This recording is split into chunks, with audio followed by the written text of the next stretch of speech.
is a presentation of Sertoba Media and Comey Media, Incorporated.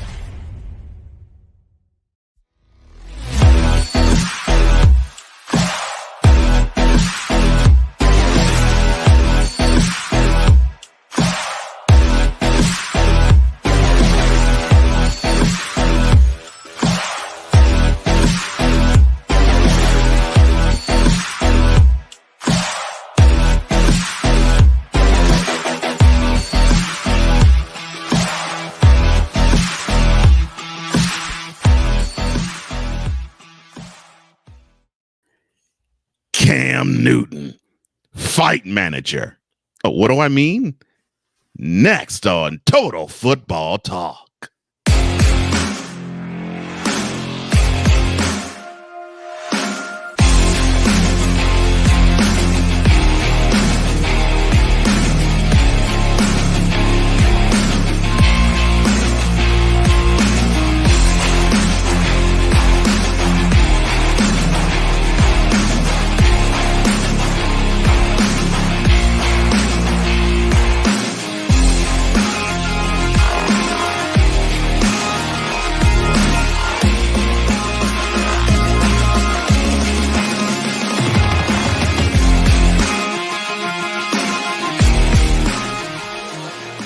Welcome to Total Football Talk. Hard-hitting, grind action, news, and fun, just the way you like it. I am one of the co-hosts of this program, Cole Johnson, a.k.a. the Mad Scientist and EP Extraordinaire. And I'm joined, as always, by the other co-host of this program. Let me see, Mr. Commander's Gridiron Report, Mr. In or Out Sports Debate, Mr. D. Willie in the Evening, which will make its return soon. And he is the man in charge of the D. Willie Bucks. D. Willie, a.k.a. Drew Willingham. How you doing, my man?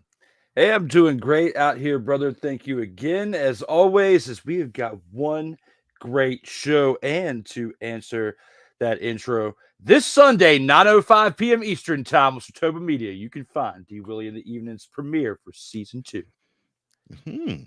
So when it turns to March, that's when it happens. Okay, well, I'm looking forward to that. Nice. Especially when the title is Christmas Lights in March. If this house still has the lights up, I will find it. I'm going to go double check this Friday. If they have the Christmas lights up, the title will be Christmas Lights in March. Oh, Lord. So, yeah, tune in to the Sertoba Media YouTube channel for D. Will in the Evening for the beginning of, and I'm going to say this like my brother does it, of Season Motherfathering 2. New promo inspired by Cole Johnson to come out in 2 days as well for that. Oh Lord, I've been working on it. I've even been working on a voiceover for it too. Like that's scary. It's not as good as Cole Johnson, but I tell you what, I think it gets an A for effort. You guys have to let me know here on Thursday. Well, hopefully we'll give you that grade that you seek. Oh, did I say grade? Oh, speaking of grades, opening drive. All right, let's go. We got trips, right? At 42, 989. On two. Ready? Great. And before we issue our grades, let's give a what's up and a hello to the TFT tribe. Mickey, what is up? Yes, right. Let's do this. I'm glad to see you. Sig Diggy. Good morning, good afternoon, good evening, good night to you, sir. He says, ladies and gentlemen, let the throwdown begin. And then my man Ike, yo, what's up, man? I hope everything's good with you. He says, morning, fellas. What's up, Ike? And of course, he gives that good morning, good afternoon, good evening, good night greeting as he always does. And Mickey gives a hello to Sig Diggy. Well, I did say grades. We're going to throw grades onto the North divisions of the AFC and NFC. And we're going to start with the NFC first. So let us begin with the Chicago Bears.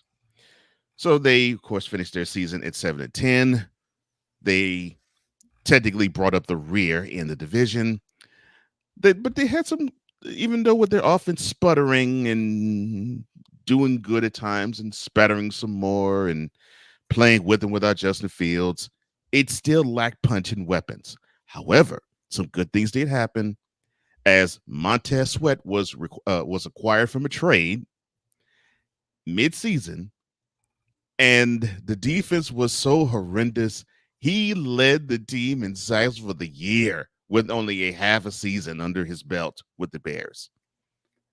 And he led the Commanders with sacks for the season too, but we're not talking about the NFC East. Now, Matt Eberflus, who was being clowned everywhere and every which way but Sunday, gained some support with the end of the season push that they had. And Justin Fields, we saw some improvement. We saw some regression.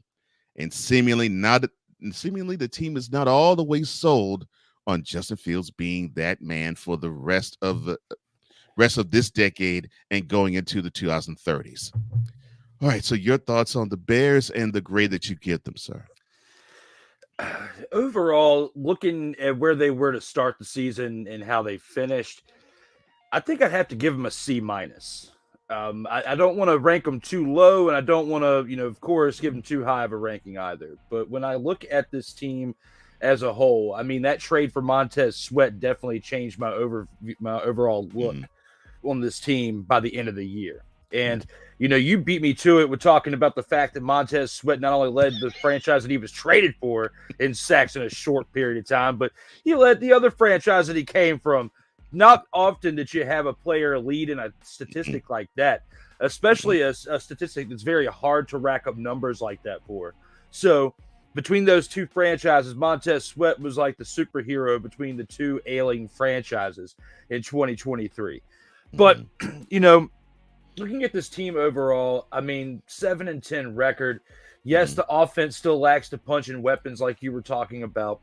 And they're going to be making some moves in this offseason, whether it's the free agency or the draft, because there's a lot of pieces throughout a lot of different positions, a lot of skill positions that you can make an impact in both free agency and trades, as I was talking about yesterday on the one-off February episode of the Commander's Gridiron Report and what they could potentially be making moves in free agency for. But looking right here in this division, the Bears' biggest question is that quarterback position. You got people on the team like DJ Moore and other players speaking out highly on Justin Fields and the fact that they don't want to see him change that position. They more than likely, rather than see them use that pick on like Marvin Harrison Jr. or someone that can make a big impact towards the offensive production.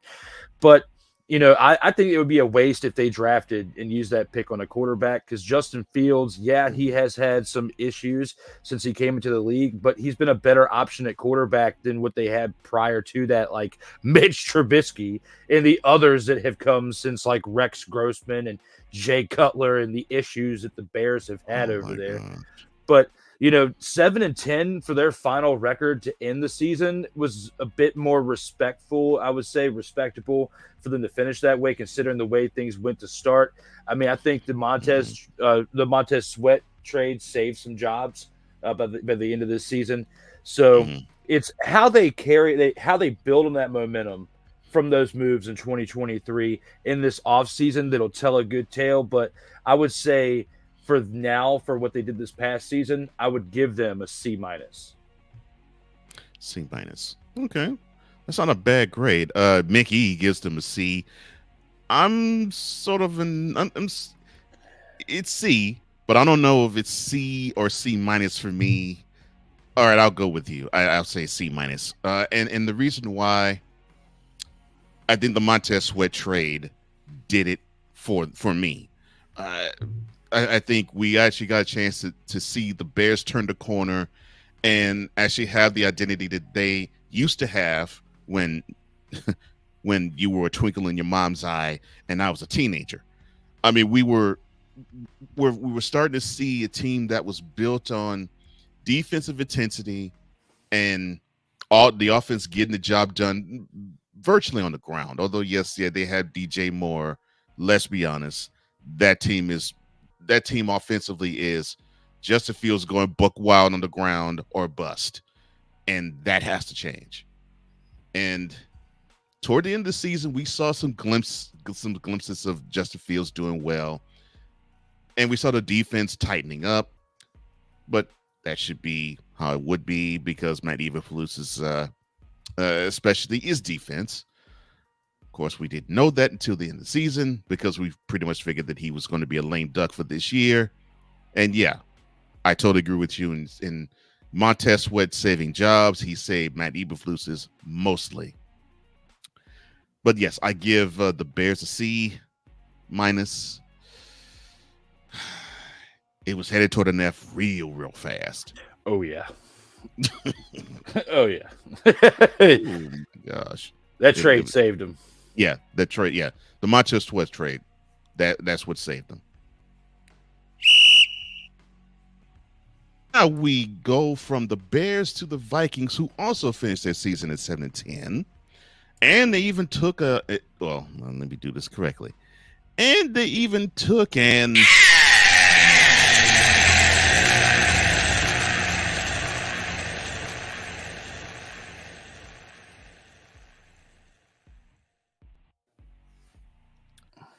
To their division rival Bears, 12-10, at home. And speaking of at home, they had a better record on the road, 5-4, than at home, 2-6. And they had a lot of issues. They regressed from 2022 when they were the NFC North champs and they finished 13-4, and they decided to be this short in converting a fourth down in a wild card loss to the Giants last year. I digress. After a slow start from Kirk Cousins, he turned on the burners and had the team at 4-4, and then he got injured for the rest of the season. And because of that, oh gosh, I mean, what's he? Hader, Dobbs, I mean, just you name it. They had issues with one quarterback after another, and the slide continued with the revolving door of QBs. Your thoughts on this team and the record that you would and the grade that you would give them?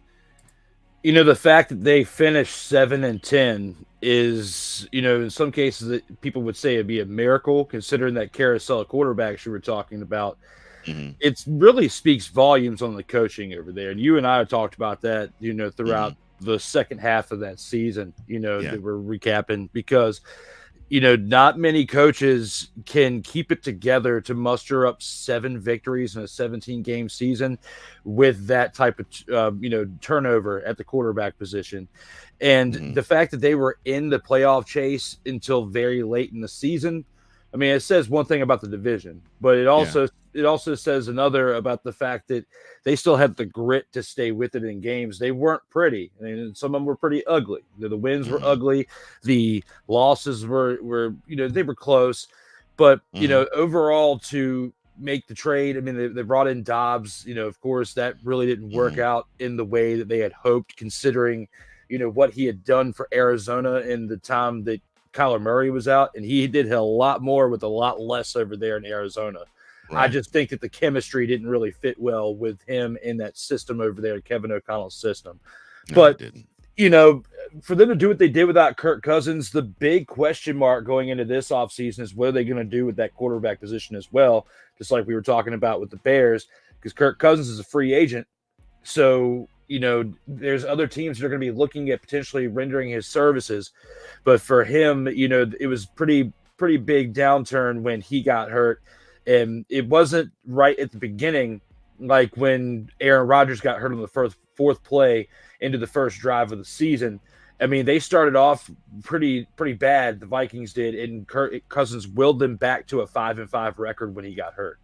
So they were at 500. They were already through 10 games, and then he goes down. And, you know, they did only get 2 wins in those last 7 games, but for them to even get back to the point to be at 500 that late in the season after that start speaks one on the volume. It speaks volumes on the coaching, for one. Also, the leadership on both sides of the ball, not because their defense was doing pretty well and was help keeping them in the games at certain points too. Yeah. So overall, when it comes to the Vikings, you know, I feel like I need to rank them similar to the Bears because of, you know, they had the same record to end the year, for one. But at the same time, I feel like I need to rank them a little bit better because they, you know, did a lot more with a lot less in some cases. I think I'm going to have to go with a C.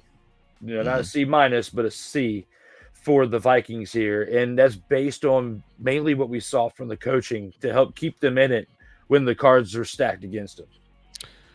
Man, we're thinking alike on this one because I was gonna give them a C as well, and reason being, yes, yeah, you had Jaron Hall, you had Joshua Dobbs, you had Nick Mullins, who went under center the second half of last year, and you had the stability of Kevin O'Connell. I think I'd actually say I think he did a better coaching job this year than last, simply because, like you said, he did more with less, and the team did more with less, and this is a team that has a stud as a wide receiver in Justin Jefferson on one side, and probably a star to be born in KJ Osborne on the other. So you have some talent, and I think they may have some backfield talent too. So you're talking about a team that I don't think they're too far off. All they need to have is either a healthy Kirk Cousins or a healthy QB that can be in sync with the head coach who actually also is sound offensively and basically is the offensive coordinator du jour. If you have that continuity, I think the team will go further. And I think the team would have gone far this year if that injury with Cousins did not happen. But yeah, I say C as well, because the D, I think they progressed just a bit from last year. So yeah, I give him credit. Ike says C minus for the Bears. He says A minus for the Vikings.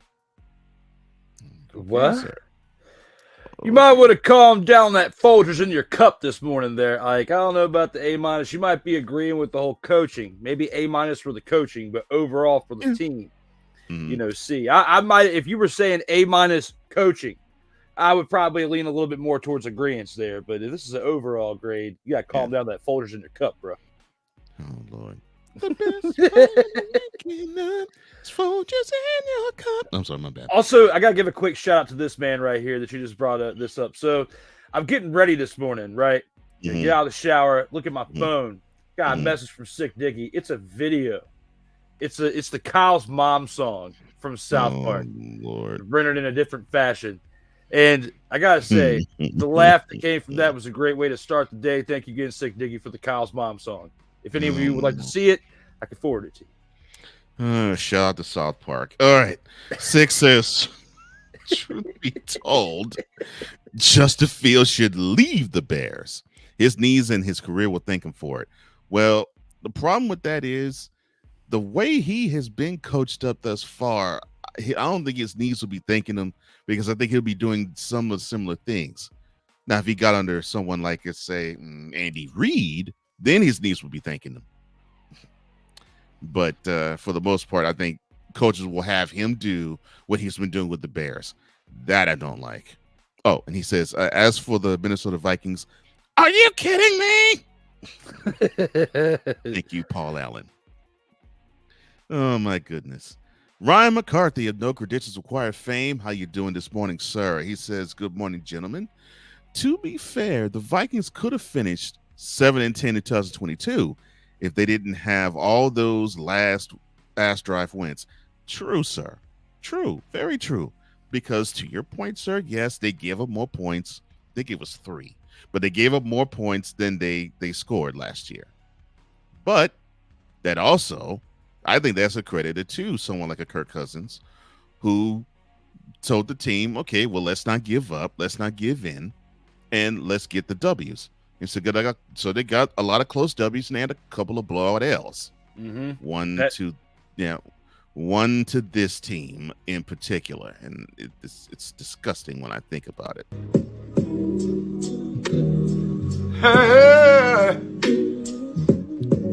Matt, come on, man. Come on. Delete! Is that Tyrone Alizé McDummy?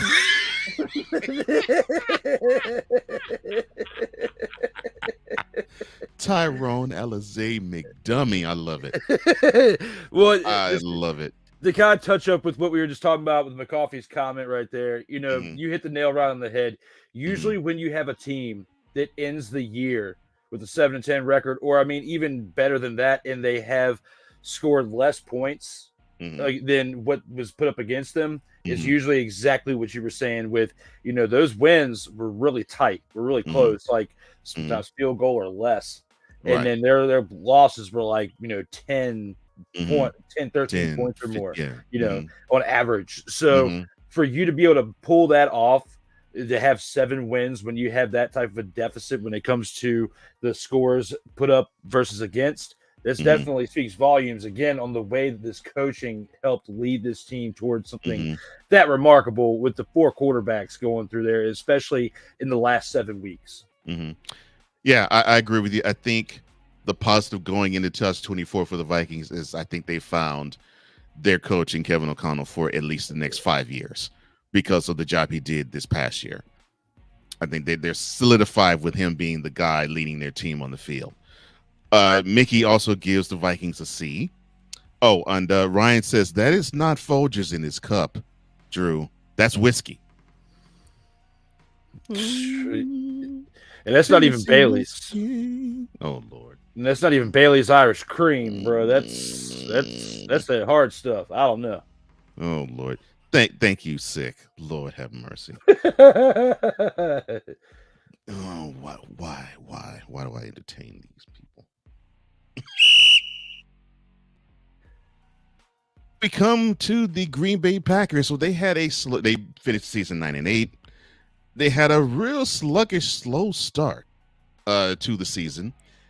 But the youngest team in the NFL this year caught fire in mid-November and I think it's really sparked with their impressive Thanksgiving showing in Detroit. And they just took that momentum, bulldozed everybody that they had to play in front of them all the way to the playoffs. And then they took that momentum. And then this guy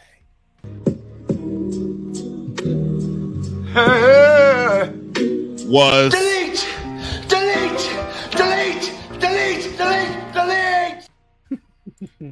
40-32 was the final score, but it was 48-16 with 6 minutes to go in the game. I will stress that again, Cowboys fan. It was 48-16 with 6 minutes to go, with your Kang looking horrible. And I ain't talking to LeBron James. I'm sorry. So 48-32 in the wild card round, they beat the Cowboys. But in controlling the divisional round matchup they had in Santa Clara, they took the L 24-21. Oh, and that wild card game, they made history. This 9-8 squad and its 7th seed in the NFC. They're the first 7th seed in the NFL playoffs to beat a number 2 seed. So this young team made history. Your thoughts? Oh, and then you had Jordan Love to start off very slow, but he really did pick up his game as the team picked up theirs, and he had a spectacular wild card round where he played a perfect game and when the team needed him to play a perfect game the most. Your thoughts on the Packers and the grade? If this was just the regular season, I think I would grade it a little bit differently, but because we're doing the entire season, I feel like it elevates this team more because of what they did in the playoffs, because they were getting better each and every week. And even when they were eliminated in the playoffs, they still had a chance to advance. So it wasn't like they were decimated or embarrassed on that stage. Nobody expected the Packers, for one, to have the success that they did this year, to have a winning record. Yeah, it was only 1 game over 500, but I feel like it still exceeded expectations from what most people, even us, saw at the beginning of the season. Neither you nor I were discussing the Packers in the way that they developed towards the end of the season, and especially 100. how they got in the playoffs. 100. So looking back on the entire season as a whole, the previous 25 episodes we've done before today and what we had discussed about the Packers with Jordan Love's production, definitely sitting behind Aaron Rodgers helped him out, I feel like, in a little bit more of a way than what Rodgers sitting behind Favre did during that time when he first started with the Packers. Even though he was sitting behind a living legend in Favre, I feel like Aaron Rodgers spent a little bit more time helping Love out behind closed doors, developing him, in preparation. You can't really develop somebody and what they produce on the field. That's up to them to develop themselves with all the knowledge they have around them to acquire. But helping him in preparation and getting ready at this stage, you can tell, he was light years ahead of the original 1 year starter. Well, even if they were sitting behind somebody for a year or two, somebody coming off the bench, sitting behind someone, the only other person that I know that had success like this, coming off the bench behind somebody like this in recent time, was probably Patrick Mahomes, because what he did after coming off the bench with Alex Smith and producing. Even though the Packers, if they get to the Super Bowl this year, then we can start talking to him potentially in similar retrospects than what Patrick Mahomes was like in his second year as a starter. But let's not get too far ahead of ourselves with that yet. When it comes to this team overall, I feel like I'm going to rank them higher, and probably I can't rank them much higher because we got the other team to talk about in this division. I think I'm going to go ahead and give them a B for their grade. I didn't want to go any higher, didn't want to go any lower, but I feel like the respectable grade here would be a B. Had it been what they did just in the regular season, it probably would have garnered them a C plus, or a B minus at most. But because of what they did, with Tyrone Alizé over there, Mr. Tyrone Alizé McDummy, him and his video with the Cowboys, you eliminated him. And that's what you did, Jordan Love. Yes. Tam. Oh, Tam with his initials. Tam. Yeah, we're going to call him Tam, Tyrone Alizé McDummy. But yeah. Tam. Oh, Tam. Tam. Tam, get him face now. I'm sorry, my bad. But yeah, you get for eliminating the Tams of the world, you get a B there, Green Bay Packers. Man, well, Mickey is in agreement with you. He says he gives Packers a B. I do too, and for the same reasons you listed. If they were just straight 9-8, and we'll talk about a team that went 9-8 and did not go to the playoffs momentarily. But the fact that this team, youngest in the league, they get into the playoffs, they act as though they had nothing to lose, and they beat a team that people were clamoring to actually. And yes, there were many who were clamoring for the Cowboys to get to the NFC Championship game. Many were clamoring for this team to get there. Many were prognosticating for them to get there, and made them look silly on their own home field. Made them look absolutely silly. And then they go to Santa Clara, and they controlled that game. Let's be completely forthright. They controlled that game. The 49ers by the skin of their teeth, and yes, I'd say this if our brother were here, who is an uber 49ers fan. The 49ers escaped by the skin of their teeth because their youth and inexperience caught up with them at the tail end of that game, where they were up 4 and they missed the field goal. And then the 49ers, with about 6 minutes going in the game, and the 49ers charged down the field, scored a touch with McCaffrey, and then Love throws a pick when they could have driven down to tie the score with a field goal to send in overtime. If it wasn't for this team's inexperience, we would be talking about them in a different light, even with the playoff journey. But they needed to go through those bumps because they're still learning. The fact that they were a team that just looked all out of sorts, and people were talking about, well, I guess Matt LaFleur is not the genius that he was. That was a talk that people were saying about him in early November. But the tune changed about him 2 months later. And then it changed quick and fast. And so now we're actually seeing a team that may have reloaded instead of rebuilt with what you just said. It looked like Aaron Rodgers did teach Jordan Love more than we thought, more than we saw, and more than we realized. Because there was a lot of times they were actually showing clips, Fox was and NBC was, about Jordan Love and certain throws he made. It's like, yeah, doesn't this throw look familiar? And they had Brett Favre. They went in the archives and pulled a throw that Brett Favre threw, and basically like back foot darts down the field. So they showed Brett Favre when he would throw on his back foot and throw darts down the field, and they showed Aaron Rodgers back foot throwing darts down the field. So you have a QB that's young, that's growing, and you have a wide receiver core that's young and that's growing. And you have a defensive core that is unheralded, really. People really haven't talked much about them, and they really held their own. They really did.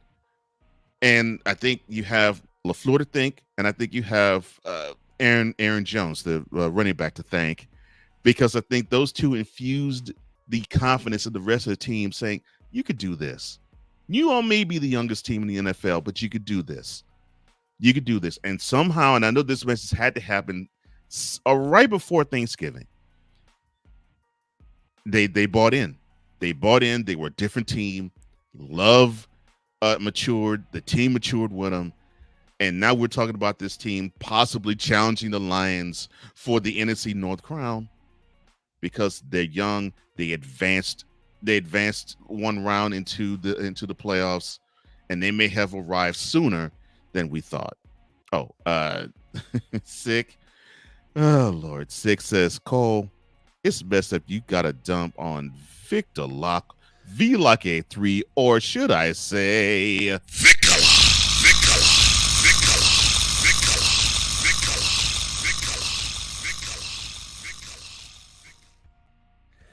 You know, not here. But I'm not going to stop. Get down with your bad self. Thank you, sir. Go ahead, sir. when it comes to this team right here, I have one more thing to add. Mm-hmm. And it actually has to deal with Vicala. So while we have this taken this video, let's do this. Let me talk to you. When it comes to our man,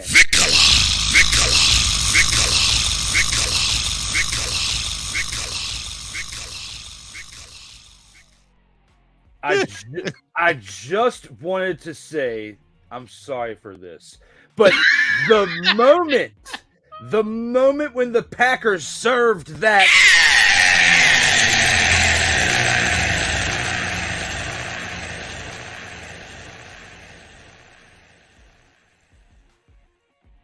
to Tyrone Alizé McDummy and the Cowboys fan nation, I absolutely love that moment, and it's a moment you cannot take away from any of us who hate on the Cowboys and Tyrone Alizé McDummy.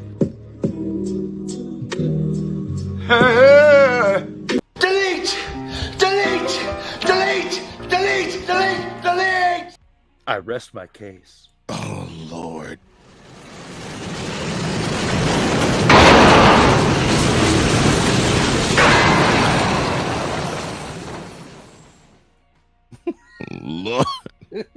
Lord, why? Oh my Tam. And then we get to the NFC North champion, the Detroit Lions. Wow. They finished at 12-5, but basically they sort of coasted throughout the season. I mean, they had their moments where they had the impressive wins, like the opening night win in Arrowhead. And so they had those moments, and then they had the moments where they took some hand-scratching L's, and then they got thumped hard a couple of times. One that I remember when they played in Baltimore being the case. But they stayed the course, and they learned the lessons they learned from the previous year, applied it to this year, and they just simply charged forward. What I loved about this team the most, their offense was balanced and their defense was starting to get better. Coming into this year, they were saying that the secondary was just killing the Lions. That you had up front in Aiden Hutchinson, the guy in the future for the future that you could build the defense around. So you had pass rushing, and you had a little bit of run stopping ability. But when it came to stopping the pass, forget about it. That was the talk, and then they upgraded in the offseason and got some pieces to help out in the secondary, and they actually grew as a defense to be better. So you had balance on both sides of the ball, and you had the special teams too that was willing to, gamble and succeed with some of the aggressive play calling, which takes me to Dan Campbell, who was uber aggressive in game managing. I mean, there was times that he would go on 4th downs within his own territory and actually succeed. And we'll mention a couple of plays. Well, I'll mention this one play since we're talking regular season right now, where he had a chance in Arlington to grab the number 2 seed in the NFC. He scored a touchdown to put them down 20-19, and they had a successful 2-point conversion, which was flagged. And I will say right now, it was a wrong flag. But I digress. Instead of lining up for the extra point, he decides to go for 2 twice more and failed. One was a penalty. The other, the try, didn't go through. So they were robbed of the number 2 seed. They ended up getting number 3, but it didn't matter in the long run because they defeated the Rams in the wildcard round, the best game in the wildcard round, I may add, 24-23, which gave them their first win at home in the playoffs in 32 years. But then they followed that up with another home win 7 days later to the Bucs in the divisional round, 31-23. And to me in that game, what was impressive was the Bucs hung around for 2 quarters and a half, and the Lions actually had that killer instinct of this team doesn't belong with us, and they buried them starting the very first minute of the 4th quarter. So I saw a killer instinct with this team, and then they had a 17-point lead, which was whittled down to 14 in Santa Clara, 3rd quarter against the 49ers, when the decision that Dan Campbell going for it resulted in an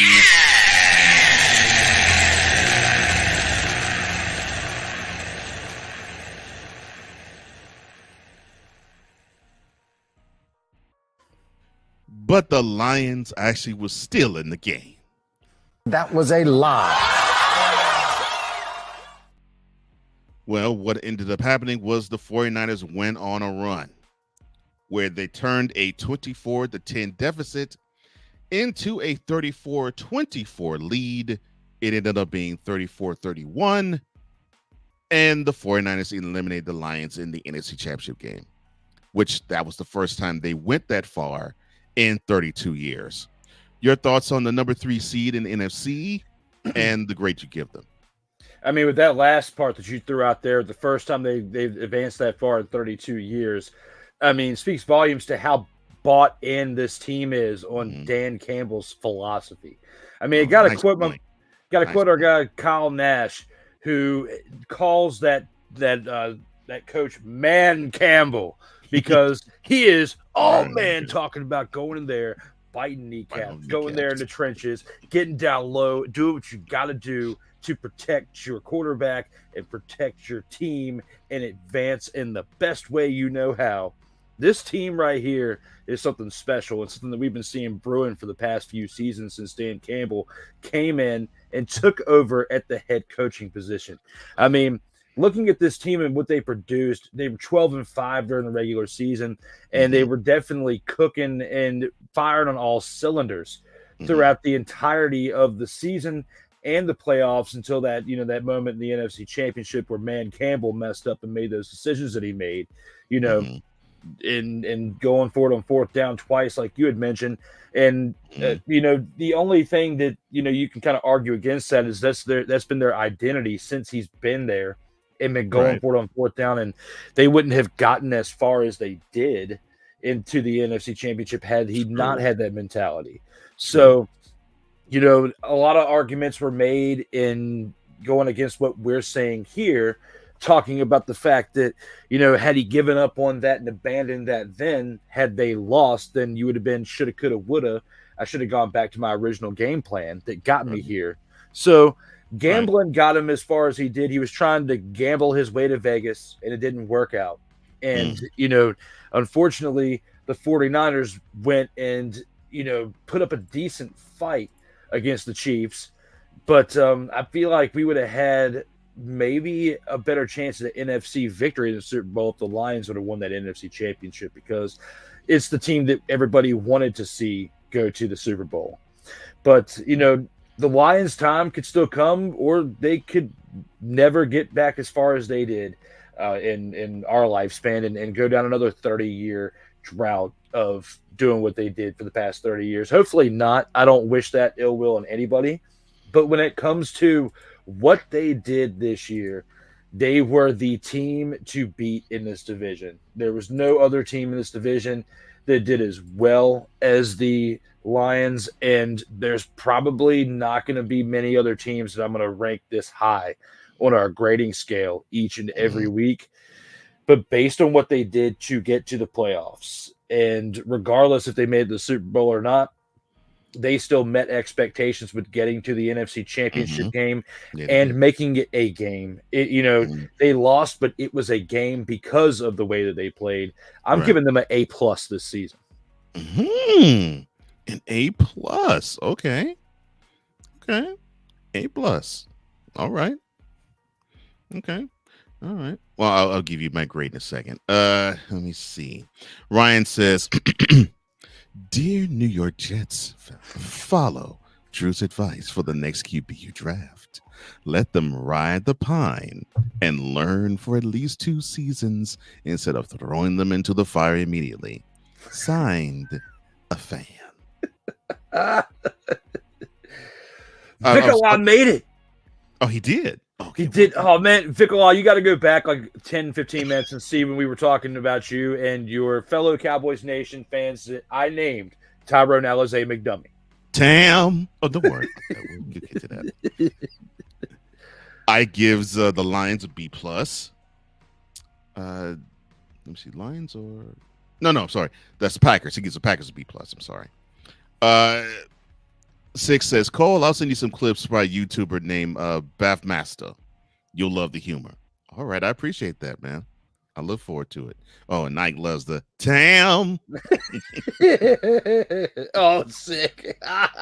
6 says, "Oh, for a moment, I thought Tyrone Alizé McDummy was Terry Crews reprising his Cheeseburger Eddie character from The Longest Yard." Oh my gosh, I haven't seen that in a minute. I'm gonna actually, you know what, Vic, don't worry about going back. I'm gonna have to clip that out. That out. I'll tag you in it on Facebook.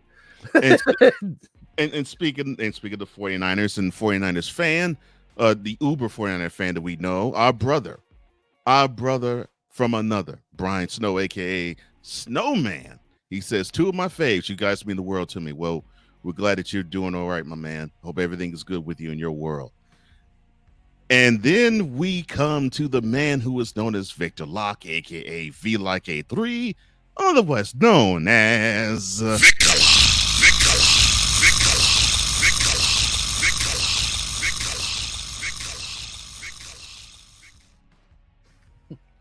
He says, "Good morning to the TFT tribe and a special good morning to the VP of all EPs, Cole Johnson, and the big game hunter of Dumpster Pelicans worldwide, Sensei Drew Willingham.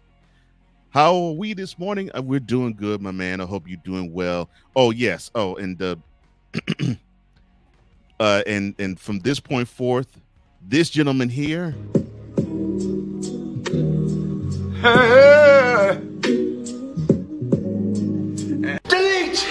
Delete! And for those of you just tuning in, if you're not aware, that man is now named Tyrone Alizé McDummy. Tam. So yes, yeah. I love your name too of him. Victor of what was it? Tyrese Cisco McKnight. But Tyrone Alizé McDummy. It rolls off the tongue better, and then I can actually abuse it by just going Tam every time. And that is, and the wild thing is that was not premeditated. I thought of that like in the moment. Like it just came up. Tyrone Alizé McDummy it rolled off the tongue. Oh, great. This is the best part of waking up this morning. It was not folders. It was coming up with Tam.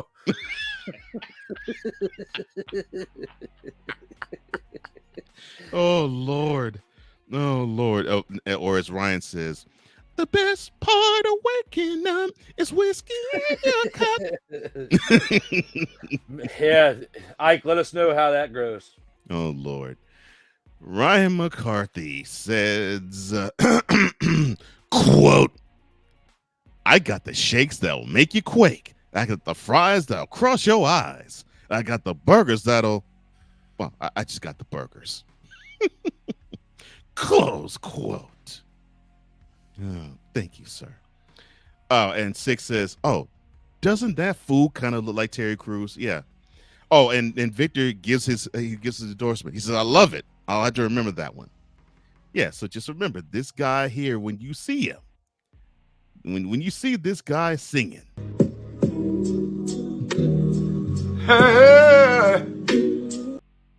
That dumpster pelican is now named Tam or Tyrone Alizé McDummy. And you could have 33 dumpster pelicans in that picture. In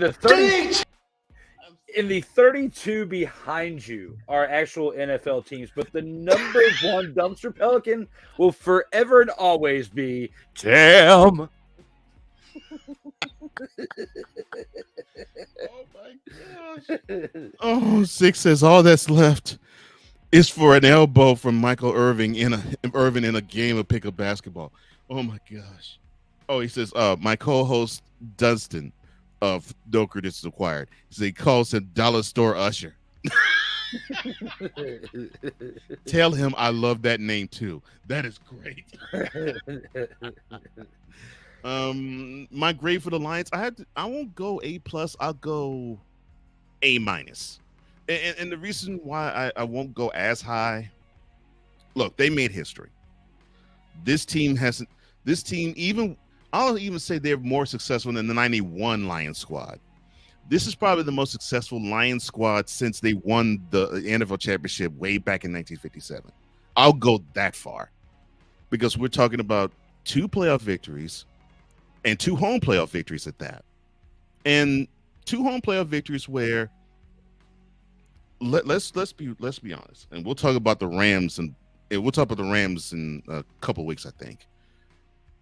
That wasn't your normal average garden variety number 6 seed. So you had a team in the number 6 seed that some actually were saying they could have upended the Lions, and they played like they were going to. And then you had a Bucs team that I think was motivated to show that, yeah, we may have come from the NFC South, and then it may have been I can't, my words can't do it justice, but this can. The NFC South may have been a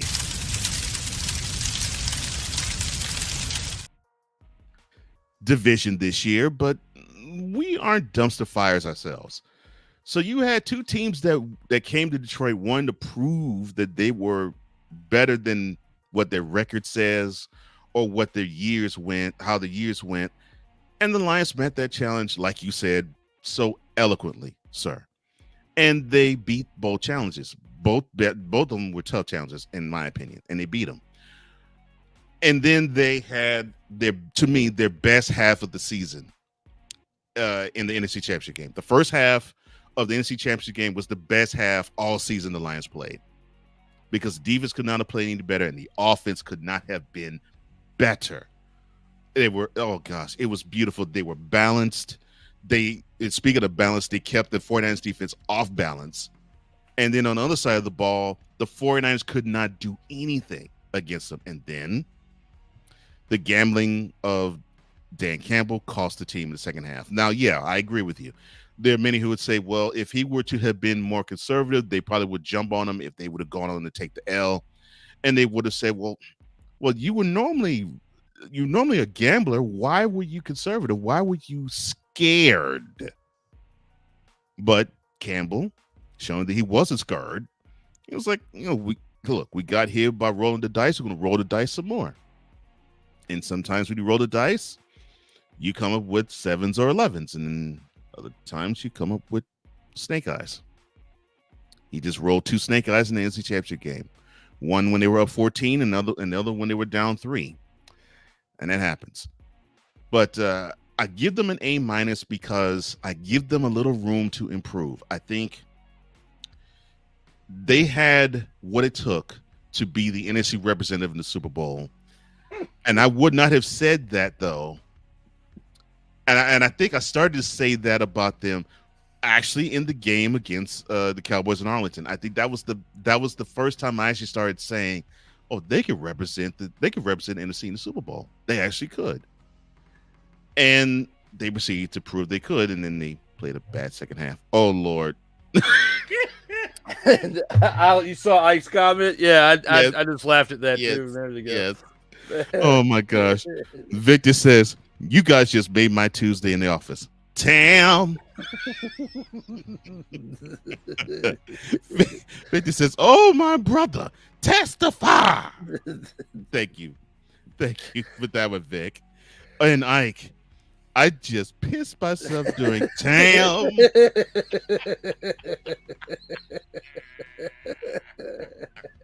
Thank you, Ike.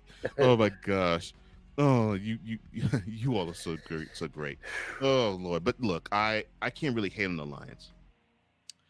This team was given up for dead before Campbell became the head coach, and even the first year when he was head coach. And people wanted to dump trash on them as recently as early this year. You know, because they were saying, well, all right, so they were 9-8 in 2022. Fine, okay, but you know, they were lucky. They had a run of 8 out of the last 10. They're not going to repeat that, and they didn't repeat that type of run in 2023. They just were a better team and executed better from week 1 to week 18. And they, to me, I really believe right now they are truly America's team right now. I think if there is a team that, if you were to put down your allegiances or fandom for any of your squads for any other team, it would be for the Lions, simply because of Dan Campbell. And I think I may have explained why you gave them an A+ with that statement right there, with the fact that you had a team that people just threw garbage on them and just left them for dead, and the Lions were like, okay, fine, you can leave us for dead. We're still gonna just beat the crap out of all of you. And then when we get to the NFC Championship game and we actually look good while we're doing it, then you can say, well, where did this team come from? And that's exactly what happened. And when you have a whole cluster of fans saying that about a team, then yeah, I see why you gave them an A+. So I can't disagree with the A+. I just won't give them the A+, because I just wanted them to go just a little bit further, because I think this team could have gone a little further. I just feel like with where they came from, and like you said, where the low-level expectations for them, even though we were speaking highly of them to start the year, right? There was many other teams that were ahead of them in the grading scale at that point in the season. Yeah. And when I think about that, I just had to give them what I gave them when it came to my grade. Mm-hmm. But in my giving them an A-, I'm not going to hate on you giving them an A+, because I could totally see why. So it's not why you give them an A+. I totally get why. The expectations were low for not necessarily our expectations of them, but the overall expectations of them were low, because they were thinking, oh, this is the same online. So we'll get to Thanksgiving, we're going to laugh at them. Even this year, people were saying, oh, yeah, we'll get to Thanksgiving. It'll be a done deal. The Vikings or the Packers will end up taking the division. Okay. And, of course, that didn't happen. Hey, for them to have their most successful year, and like you said, 32 years since Barry Sanders, during the same season that his documentary came out. Right. A great documentary, by the way. If you haven't seen it, go back and check it out. I believe, if I remember right, it's on Amazon. Yeah, it is. It's Amazon. Yeah. So with all the streaming stuff out, I can't remember, because I just had to sign back up for Apple Plus or whatever, Apple TV Plus, so I could watch the Dynasty series on the Patriots. So it's a really good series. So definitely, if you guys haven't seen that, go back and check that out. But yeah, the Barry Sanders one is good. But for them to be able to pull that off in that time frame. While that documentary is coming out, I thought it was pretty special, but it's only the beginning. I feel like we're going to see the Lions back here again, even We though are. there's some that are saying that could be the only time we see this Lions team get as far as we did. No, I think this is only the beginning. Yeah, we're gonna see And it go the further. other NFC teams need to take notice. The Lions, I mean, not the Lions, but the 49ers might want to spend a little bit more money to continue to be relevant, because they're not going to be able to pull off what they pulled off this year and in recent past and get to the Super Bowl. If they're going to get as far as they did this year again, they better get that Super Bowl victory, because the Lions are coming, and so are the Packers. I mean, these two teams in this division, even though the overall division was lackluster this year, minus the Lions, these two teams are going to be at the top of the NFC for years to come. And the 49ers need to get this ring that they're going for like this next season, or they're not going to get it, because then you got Brock Purdy's contract that's going to be going up because of what he's produced. He deserves to get paid. And that's going to adjust your overall team, because that's going to adjust your cap when you pay that money to him. So, yeah, the NFC North definitely was tight this year, but it's only a matter of time before these two teams are the 1A and the 1B of the division and the league in the conference itself. Yeah, I agree with you. Steely Dan made a song called "Changing of the Guard," and I think if I were to think about the NFC North, that's the feeling and vibe I get. It's sort of the change of the guard. Now, if I were to grade the division by record, I'd probably say C. But the Lions and the Packers in the playoffs, they did some damage. And you have a team in the 49ers where they got a chance to play both of them, and they beat them, yes, but they beat both of them by field goals. And now you have a team that's looking at the two NFC North teams that's like, dang, okay, we're going to have to hold them off. And I don't know if we'll have enough firepower to hold them off next year, 2025, 2026, because we may, like you said, we may have to get our rings now. And if we don't, we might be in trouble, because we'll probably be lapped by one of these two teams. So because I'm seeing a change in the guard, and I'm feeling change in the guard vibes with the NFC North, but definitely the Packers and Lions, I would give that division a B-, only because the Vikings and the Bengals, Vikings and the Bears do bring the quality of the division down a little as a collective.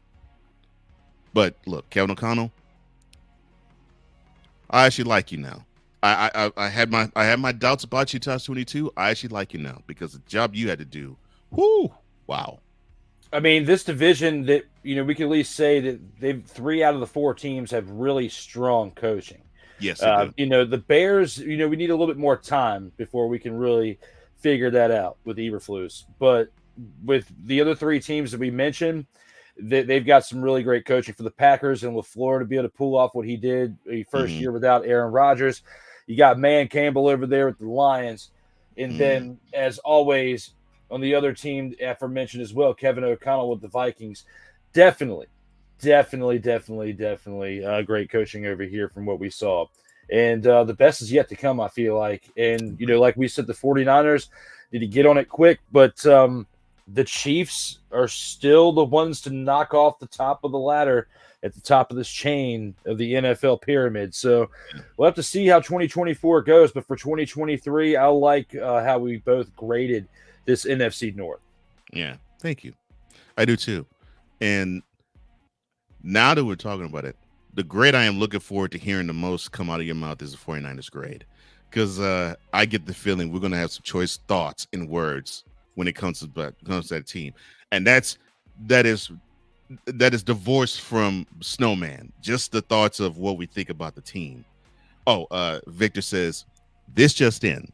The composer of the national anthem of the Moronic Republic of Cowboys Nation, the artist formerly known as Tyrese Cisco McKnight, has legally changed his name to Tyrone Alizé McDummy. He has asked his fans to only refer to him as Tam. I bow to both you gentlemen for your genius. Thank you. So we bow to you for actually glossing him something that is hilarious too, man. And the 6 says, look, that's Alize, Aliz with the E. He says, be glad his middle name isn't Hennessy or Remy Martin. Oh gosh, you all. It just Alize in the middle. It just. I love it. I was just going with what I felt in the moment. That's how I felt. I love it. I love it. I love it. I love it. I love it. Oh my gosh. Oh man.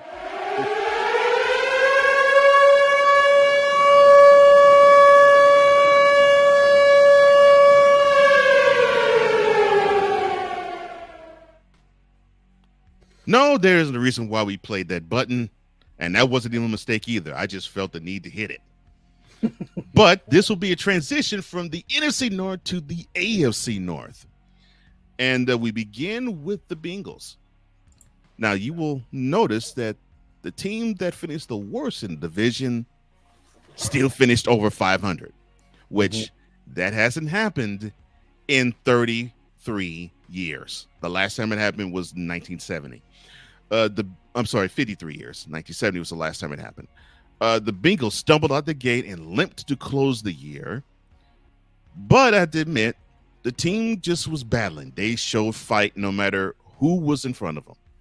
They battled with Joe Burrow, and they battled even harder with Jake Browning. And unfortunately, Burrow had to go out when he dinged his thumb against the Ravens in Baltimore.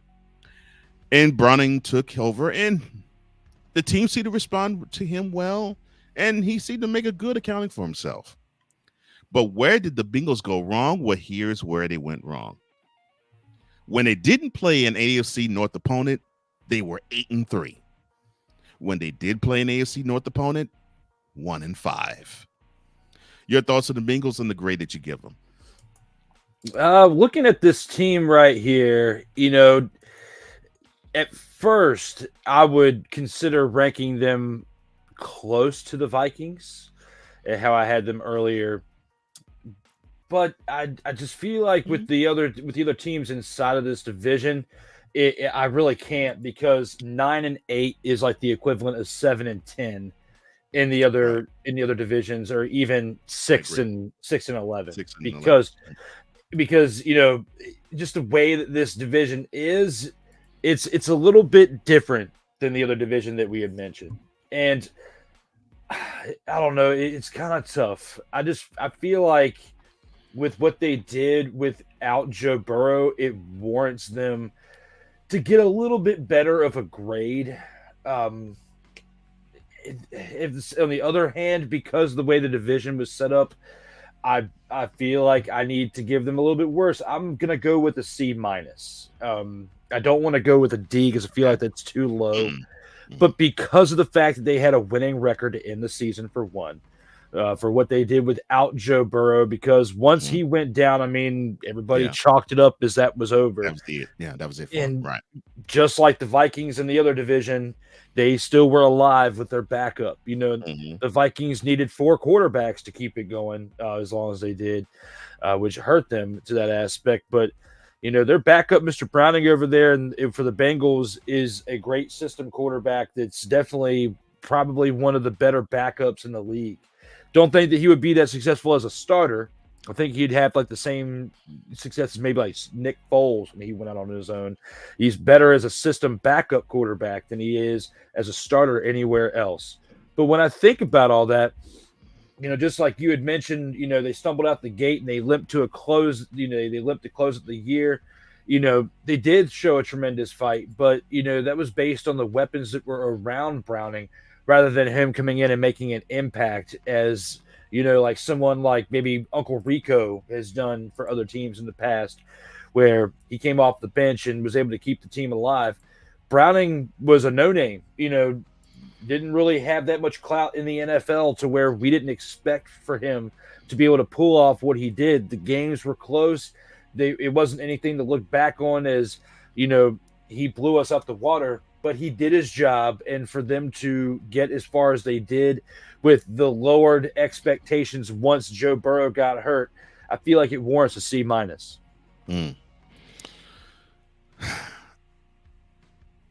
I agree with you.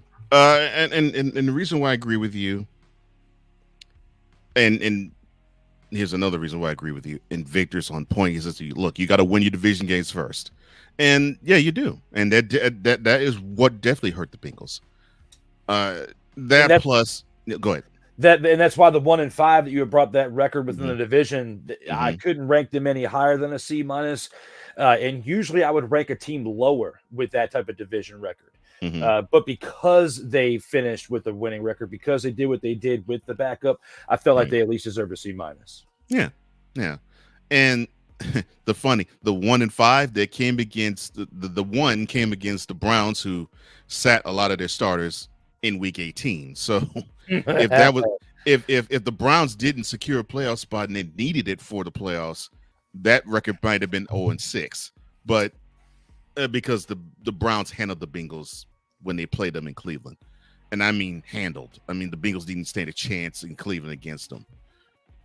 And that was week 1, and that was with Mr. Deshaun Watson starting at QB, but we'll talk about the Browns a little later. I agree with the grade for one, the exact reason you put forth in terms of, it was 9-8. It is above 500, but they still finished last in the division. Oh, and by the way, the other 3 teams made the playoffs. So, yeah. So you have that. And secondly, on top of it, there were some real backbreaking L's they took. And I can name 4 right off the top of the top of the list. The L, besides the first 2 L's, which were against the Browns in Cleveland and at home against the Ravens. The L they took here in Nashville, 27-3. They had no business losing to the Titans like that at all. That's one. Another is the 30-27 L they took at the hands of the Texans. Now, yeah, you probably say, well, the Texans did win their division, made the playoffs, and they won the playoff game. Yes, all that is true. But Burrow was still playing. This was at home. This was a team they should have beaten because the Bengals were not littered with injury yet. And so, to me, that's an L that should have been a W. Then I look at the L they took in Pittsburgh, where they had everything to gain, and if they were to have beaten them in Pittsburgh, the Bengals would have wounded the chances of the Steelers making the playoffs while improving their own. And then they got summarily bounced to the playoffs the very next week in Arrowhead against a team that they felt as though they owned, and now they're realizing that team owns them now. Those 4 losses to me typify the Bengals this season, and that's why I could not grade them higher than C-, because they had times where it was like for the comeback victory they had at home against the Vikings. Those 4 L's I just look at and be like, yeah, you were impressive. With the impressive comeback victory against the Vikings, I can name the Chiefs L. The impressive win that you had when you denied the Jaguars the number 1 seed and you started their downward spiral. Yeah, then you had the 27-3 L you took in Nashville. I mean, I could just keep going with that all throughout the season with them. So C- is on the money. On the money. Oh, Ike says, look, they should have started AJ McCarron. Yeah, that's a good one, Ike. I mean, maybe if he was in the UFL, I would love to actually see him back on the St. Louis Battlehawks. Mm-hmm. Actually, wait, no, he did go back, didn't he? Yeah. We talked about that last week. Yeah, he's back there now. He's back there now, and he was with the Bengals this past season. But yeah. So yeah, I think AJ McCarron's happy he signed 1-year deals wherever he's going. So he's playing football all year round, or at least he's employed all year round. So financially, double dipping like that, it's working out great for AJ McCarron. But at least this way, he actually gets to play And in the NFL, he's still a decent backup if he gets the opportunity. But yeah, no, it's comical right there. I think that they did better with Browning because of the system that's in place over there in Cincinnati now. It's a little bit different than when A.J. McCarron was there with the coaches who preceded him over there. But look, I like A.J. McCarron, but I think we're going to have a little bit more fun talking about him in the UFL in the weeks to come. We are. There's no question about that. And I think it's safe to say we're both fans of AJ McCarron. So yeah, definitely, no question. But our grade is similar. Actually, it's the exact same. I totally agree with the assessment that you gave of the Bengals. Yeah, even though they were 9-8, to me it still was an unimpressive season. Just to be completely forthright. Now, we mentioned the Steelers. Well, we can talk about them right now. Well, they finished their season at 10-7, and they finished third in the AFC North. However, they did secure and procure the number 7 playoff seed in the AFC.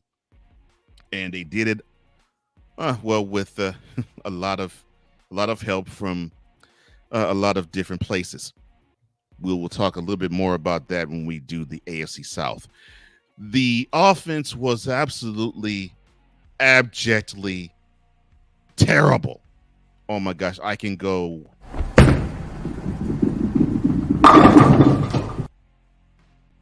Yes. I can go.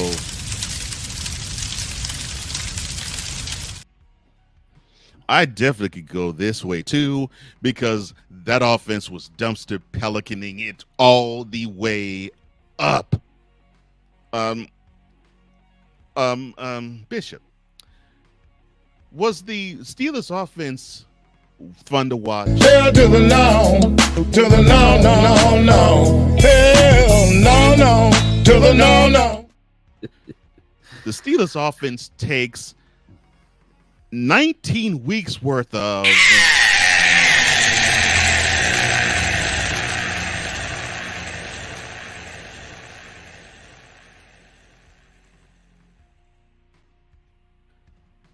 but they have to thank their lucky stars. Their defense was up to the task, because Kenny Pickett just is not the guy and did not prove to be the guy this past year.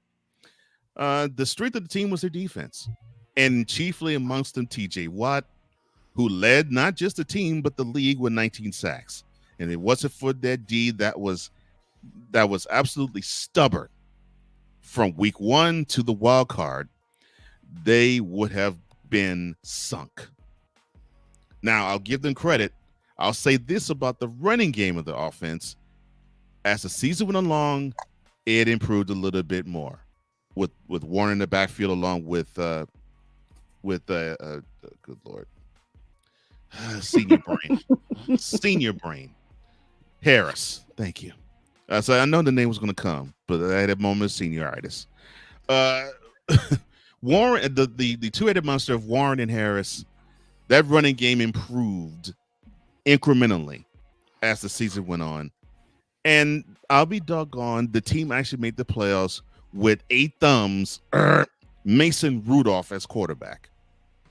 Yes, the same guy that Myles Garrett wanted to decapitate with the helmet years back. Yes. It looks like Rudolph grew up. I'm sorry, sir. It was, look at Ike's comment. I read it like Rudolph the Red-Nosed Reindeer. The Rudolph the Red-Nosed.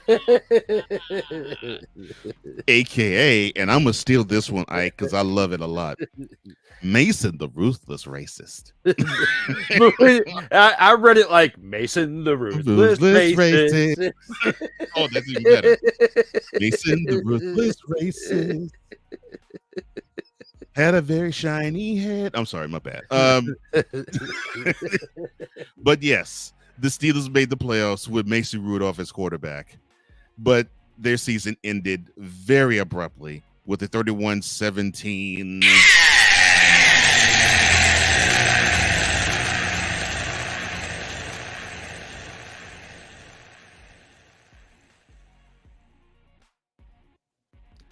to the Bills.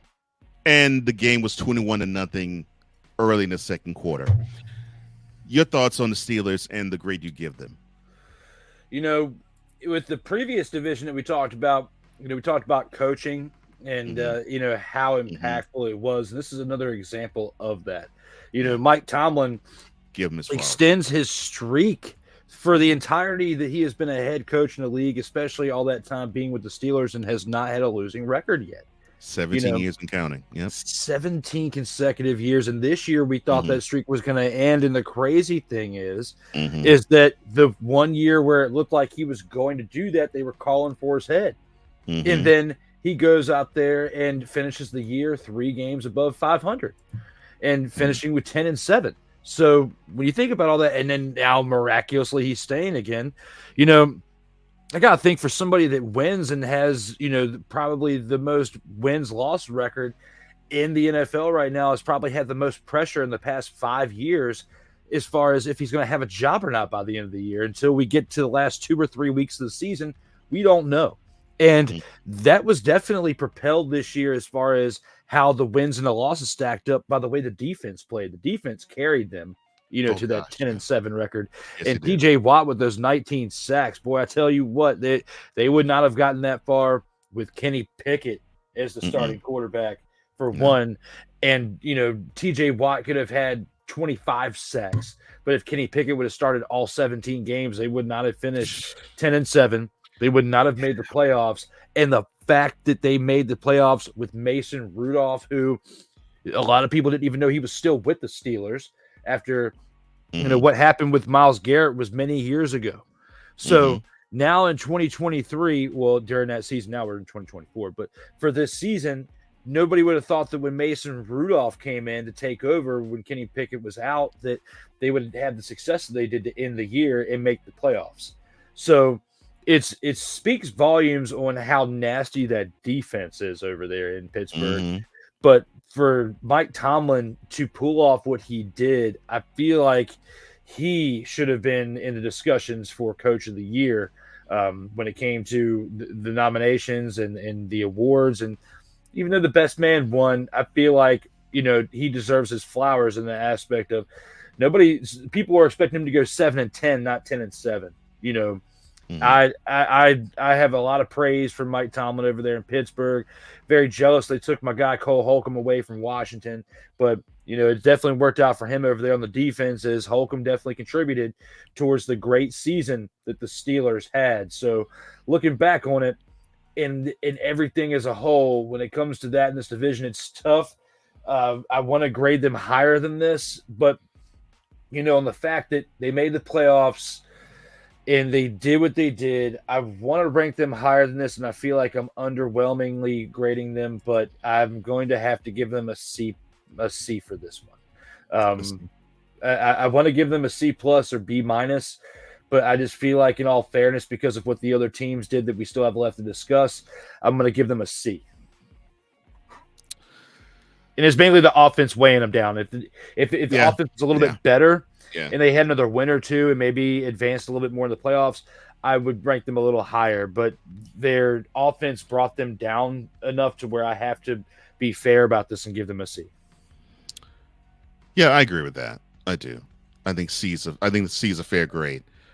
And it sucks because that defense is awesome. And you probably say, well, Cole, they gave us 31 points in the wildcard round. Okay, well, you try to be the side of the ball that you're the reason why the team advances as far as they go. And I think back to the home game they played against the Browns. Now, the Browns offensively were okay against them. They weren't great, but they were okay.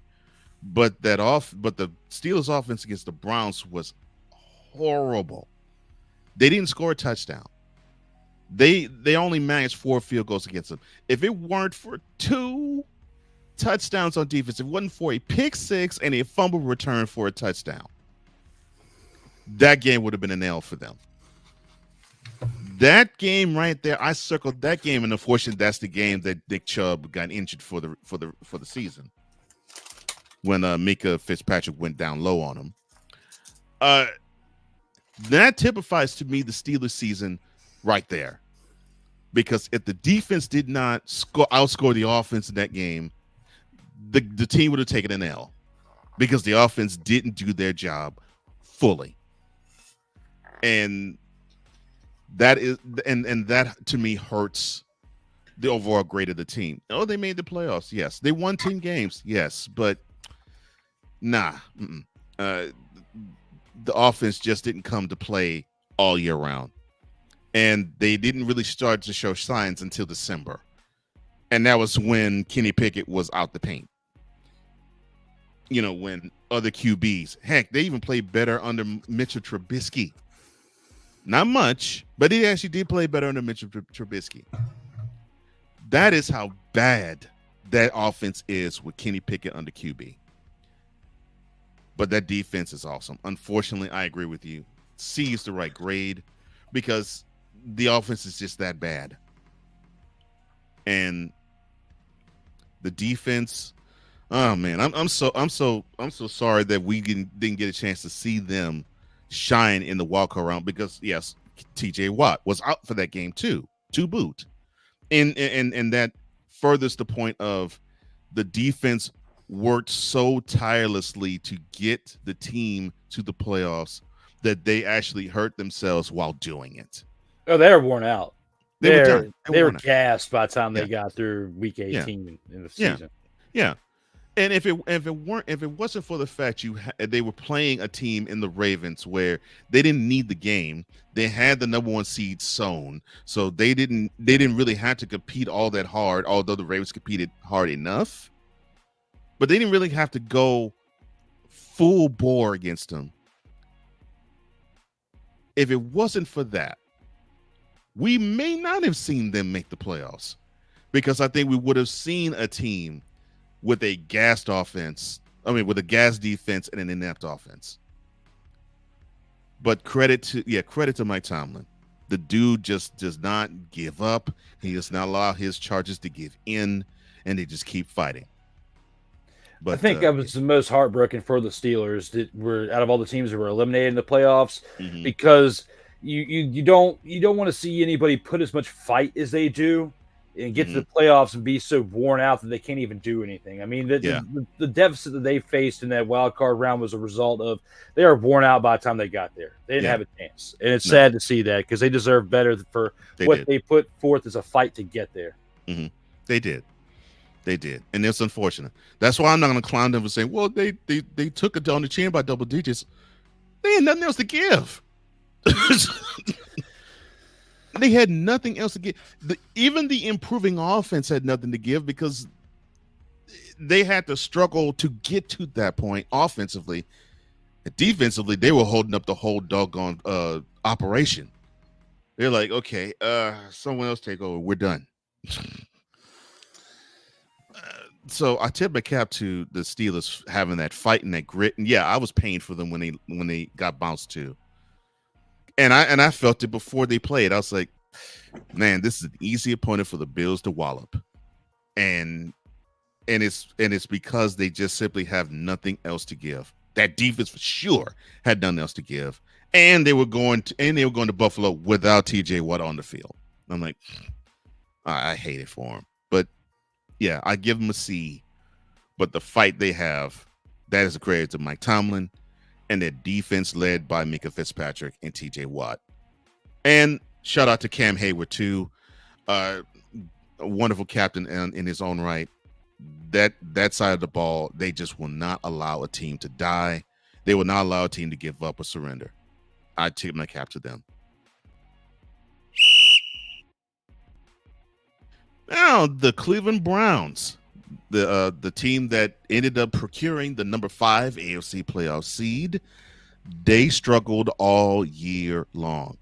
The first big-time struggle was Nick Chubb, who, and I mentioned when I talked about the Steelers, he went out early when the Browns visited Pittsburgh, and he messed up his other knee.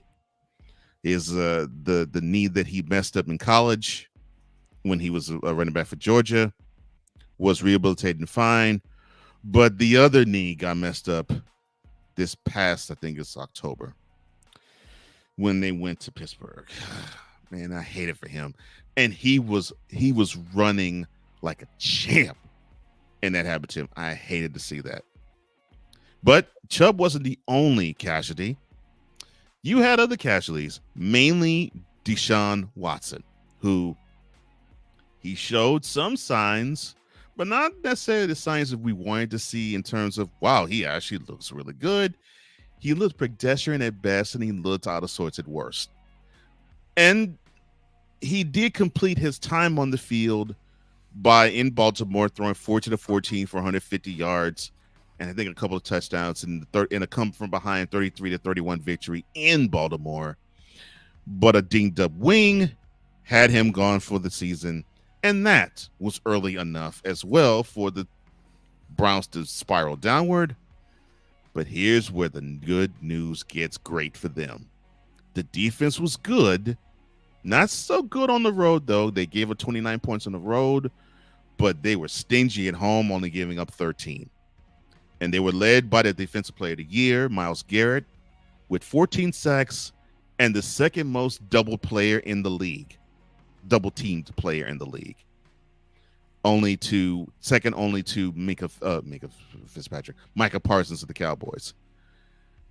The whole team got galvanized by Joe Flacco being a QB, eating a hot dog one Sunday and throwing 3 touchdowns the next. And he ended up doing so well, he became the comeback player of the year. And in juggling not 1, not 2, not 3, not 4, but 5 QBs this year, Kevin Stefanski ended up taking home his second Coach of the Year award. But they got eliminated by the Texans in the wild card round by the tune of 45-14, when it looked like the defense, similar to that of the Steelers, was absolutely spent, and the offense just simply couldn't get going against the Texans in the wild card round. Your grade for them and your thoughts on the 2023 season for the Browns. Earlier when I talked about, the Coach of the Year and the best man won, with Stefanski, and with what I'm about to say, he deserved it for what this team was able to pull off. Think about it, how they had Josh Dobbs in their rotation of quarterbacks of backups to start the year. Coming into training camp and the preseason, and then of course he leaves, goes to Arizona, right, and then the Minnesota after that. But just to think that they had him and they let him go, and then he has the type of success that he has in Arizona, and all of a sudden Deshaun Watson's down. You don't really have many reliable options between PJ Walker and DTR, and they're underwhelmingly performing, very, very lackluster, and that's probably a nice way to put it.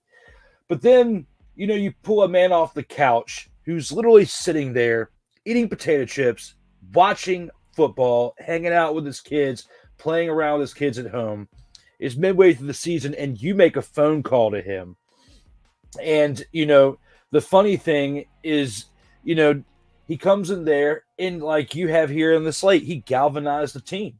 He absolutely did, because he fit well within the system. He was the best option out of all the free agents of someone to bring in to solidify this offense to where they can do what they needed to do to get to that seeding and get to the playoffs, for them to get a 5th ranked seed in the AFC and get there is definitely miraculous compared to how early in the season Deshaun Watson went down. The fact that they were they were underwhelmingly performing when he was in the rotation to begin with, because, they were doing okay, but they weren't doing what we thought they should be doing at that point in the year when he went down, for one. So for Joe Flacco to come in and do those things, even though this team was carried tremendously on their defense. I mean, this defense was the reason why they were the 5th seed in the AFC. It was the reason why they were even seeded to begin with, to even be in the AFC side of the playoffs and get as far as they did. Because when, Deshaun Watson goes down and gets hurt, and we don't have him there as a starting quarterback. Nobody saw the Browns getting as far as they did, especially when you saw DTR and PJ Walker coming in and not performing well. And this is before even Joe Flacco was on the practice squad. So when you think about all that and it comes to grading this team right here, I have to grade them better than I just graded the Steelers. And the Steelers, I had them as a C. And I don't feel like C plus is fair because between the coaching and between what this defense did this year, I feel like they deserve at least a minimum a B minus. And that's what I'm going to give the Browns for this 2023 season based on their defense, based on what Stefanski did as a head coach, and the fact that Joe Flacco came in off the couch and he hasn't really been as relevant to this point that he was in 2023 since back when they won the Super Bowl early in his career. And he signed that contract. And then we haven't really heard much relevance of Joe Flacco since he signed that contract extension after winning the Super Bowl with the Ravens. So things definitely subsided for him after that, bounced around with a few teams. You had the Jets and then, the Broncos and then back to the Jets or whatever. And then, or in whatever fashion. And, and then now he's with the Browns. And, to someone that after a few more weeks of not having a job this past season, we probably would have thought that he would have retired. I mean, he was closer to retirement than he was to playing. And Joe Flacco came out there and did what he did, helped will this team to the B minus grade, along with the defense of Kevin Stefanski. Great on Joe Flacco to probably most likely close the chapter of his NFL career in the best way possible, because I don't see him getting an opportunity like he did this past season again. And good on him to help this team get this B minus grade for me today. B minus. I'll actually give him a B. And I can't really hate the B minus. I'll give him a B. And the reason why I give him a B, this team threw all their chips to the center of the table, thinking that Deshaun Watson was going to be their piece to actually have them succeed. And even when he was on the field, it just didn't look all that promising for them. Then you have Nick Chubb, who this dude was running as if he was a tank. I mean, I actually love running backs like him, where he has this diversity of he can run away from him if he wants to. He can run by you and be slippery if he wants to. He can bulldoze over you if he wants to, and he loved to. And to see that type of entity go down, I hated it, because he was the reason why when I tuned in, I wanted to see the Browns. It was him. And then it had to change for me. Then it had to be, okay, I got to see the other side of the ball. So I got to see how Myles Garrett is going to be. And we talked about why we thought other people probably were more deserving of Defensive Player of the Year, but I pretty much figured he was going to be him, because I was looking at this guy and I'm like, wow, teams have the game plan for this guy and he still gets his numbers. This is impressive. This is really impressive. And we talked about it when the Browns had to go against the Texans in the wild card round. I said, number one game plan, the Texans have to run almost everything at number 95. And that is the only way you could defend this team. You run stuff at him often, have him deal with a whole lot of track before he gets the ball carrier. That's the only way you can beat this team. And the teams that are successful in doing it had success against them. But the teams that didn't struggle mightily. And we can mention the 49ers amongst one of those teams that struggled mightily against them, because they didn't do such a thing. And their biggest weapon, Trent Williams, was being pushed all over the field by number 95.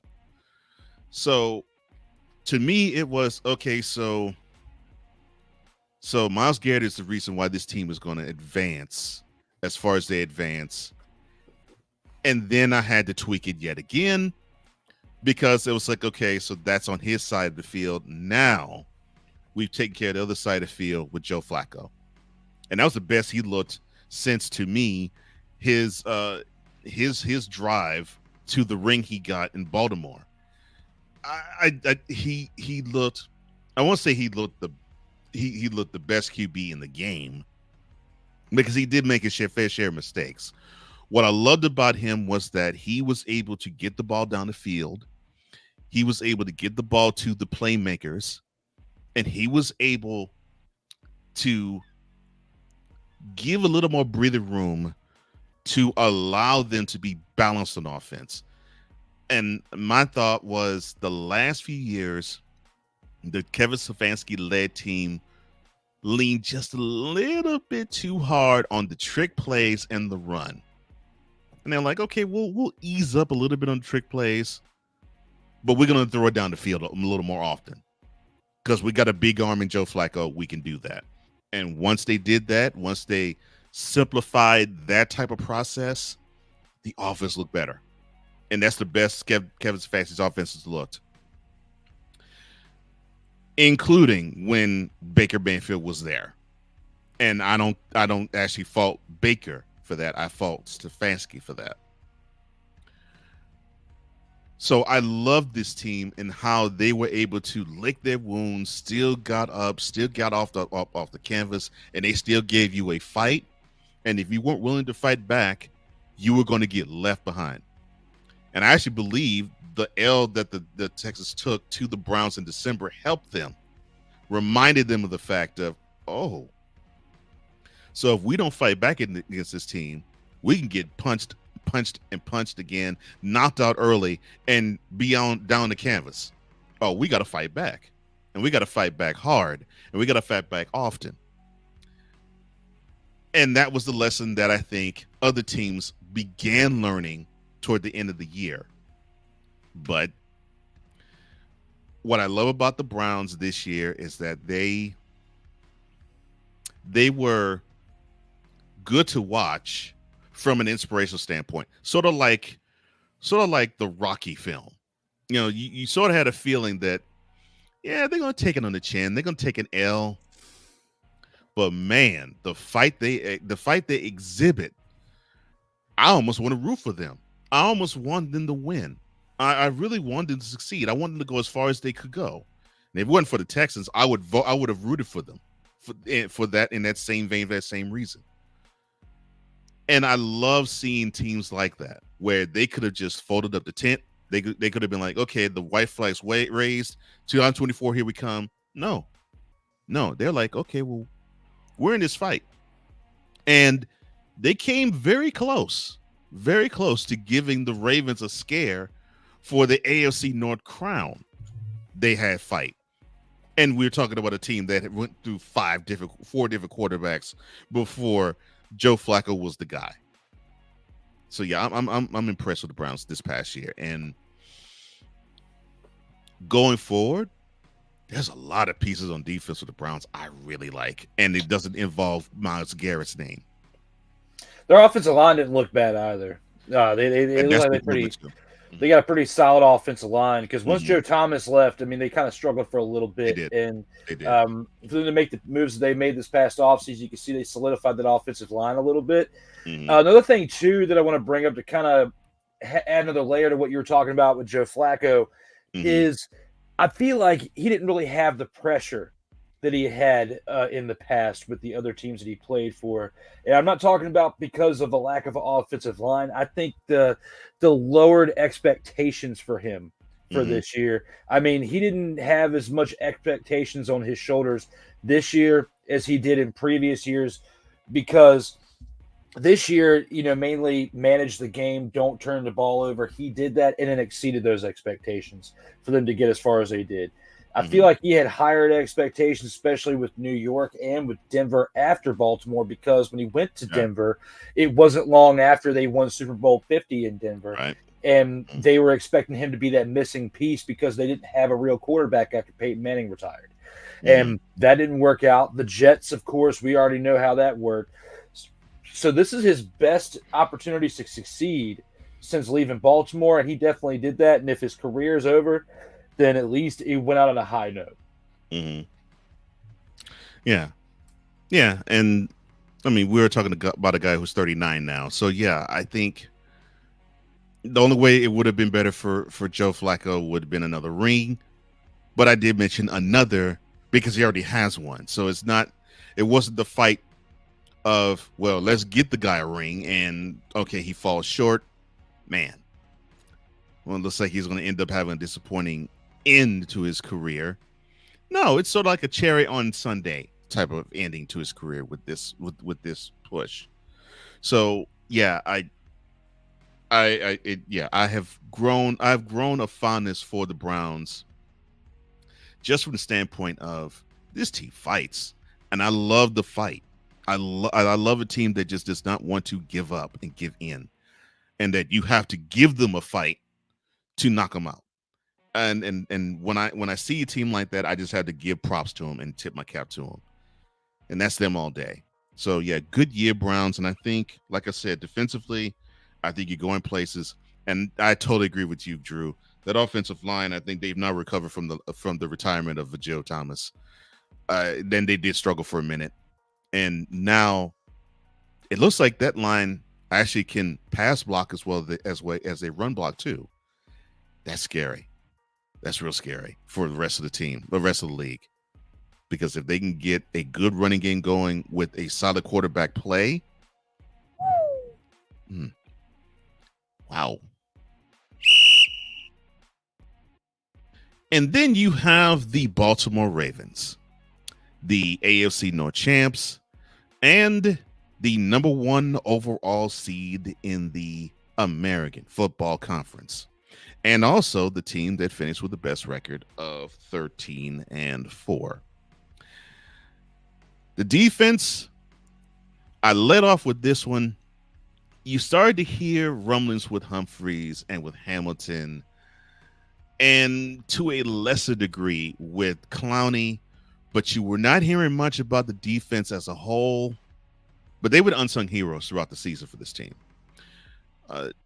Whenever you saw the Ravens do well, I was starting to see a lot of these games where when they played the Lions, they boat raced them.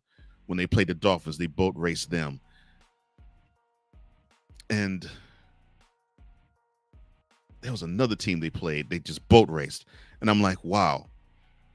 And each time they were focused on the performance of Lamar Jackson, which, yeah, he had a really good season. But I always looked at the defense, and I'm like, wow, the defense almost pitched a shutout in this game. They almost pitched a shutout in this game. They almost pitched a shutout in this game.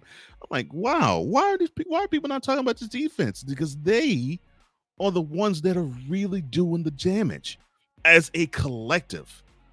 There wasn't a stud that you had to prepare yourself against. Like you didn't say, okay, well, like for example, it was the Eagles. Okay, so we gotta contain Hassan Reddick, or the Lions. We gotta contain Aiden Hutchinson, or the 49ers. We gotta contain Nick Bosa. You couldn't say this about the Ravens, but as 1 through 11 on defense, they deserve their roses and then some.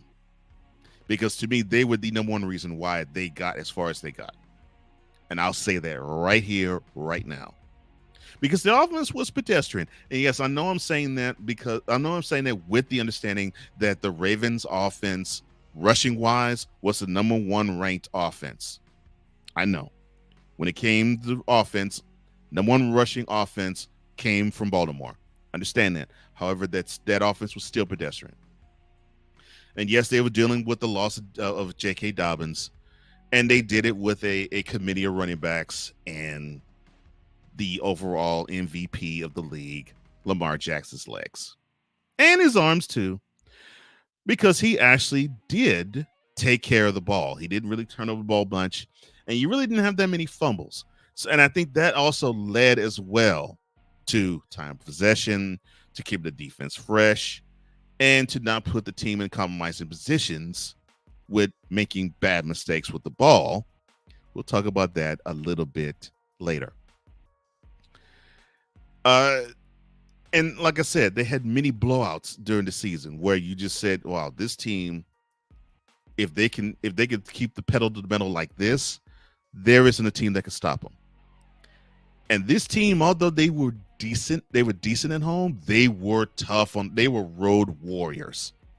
They only lost one road game all year long.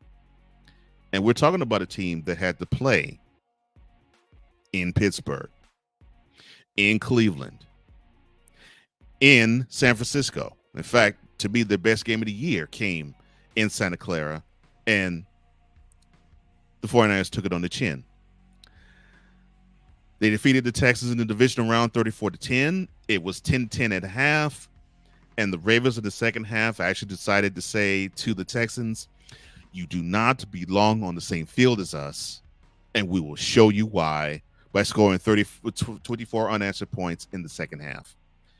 And credit Lamar Jackson. He had the best performance of his year in that second half.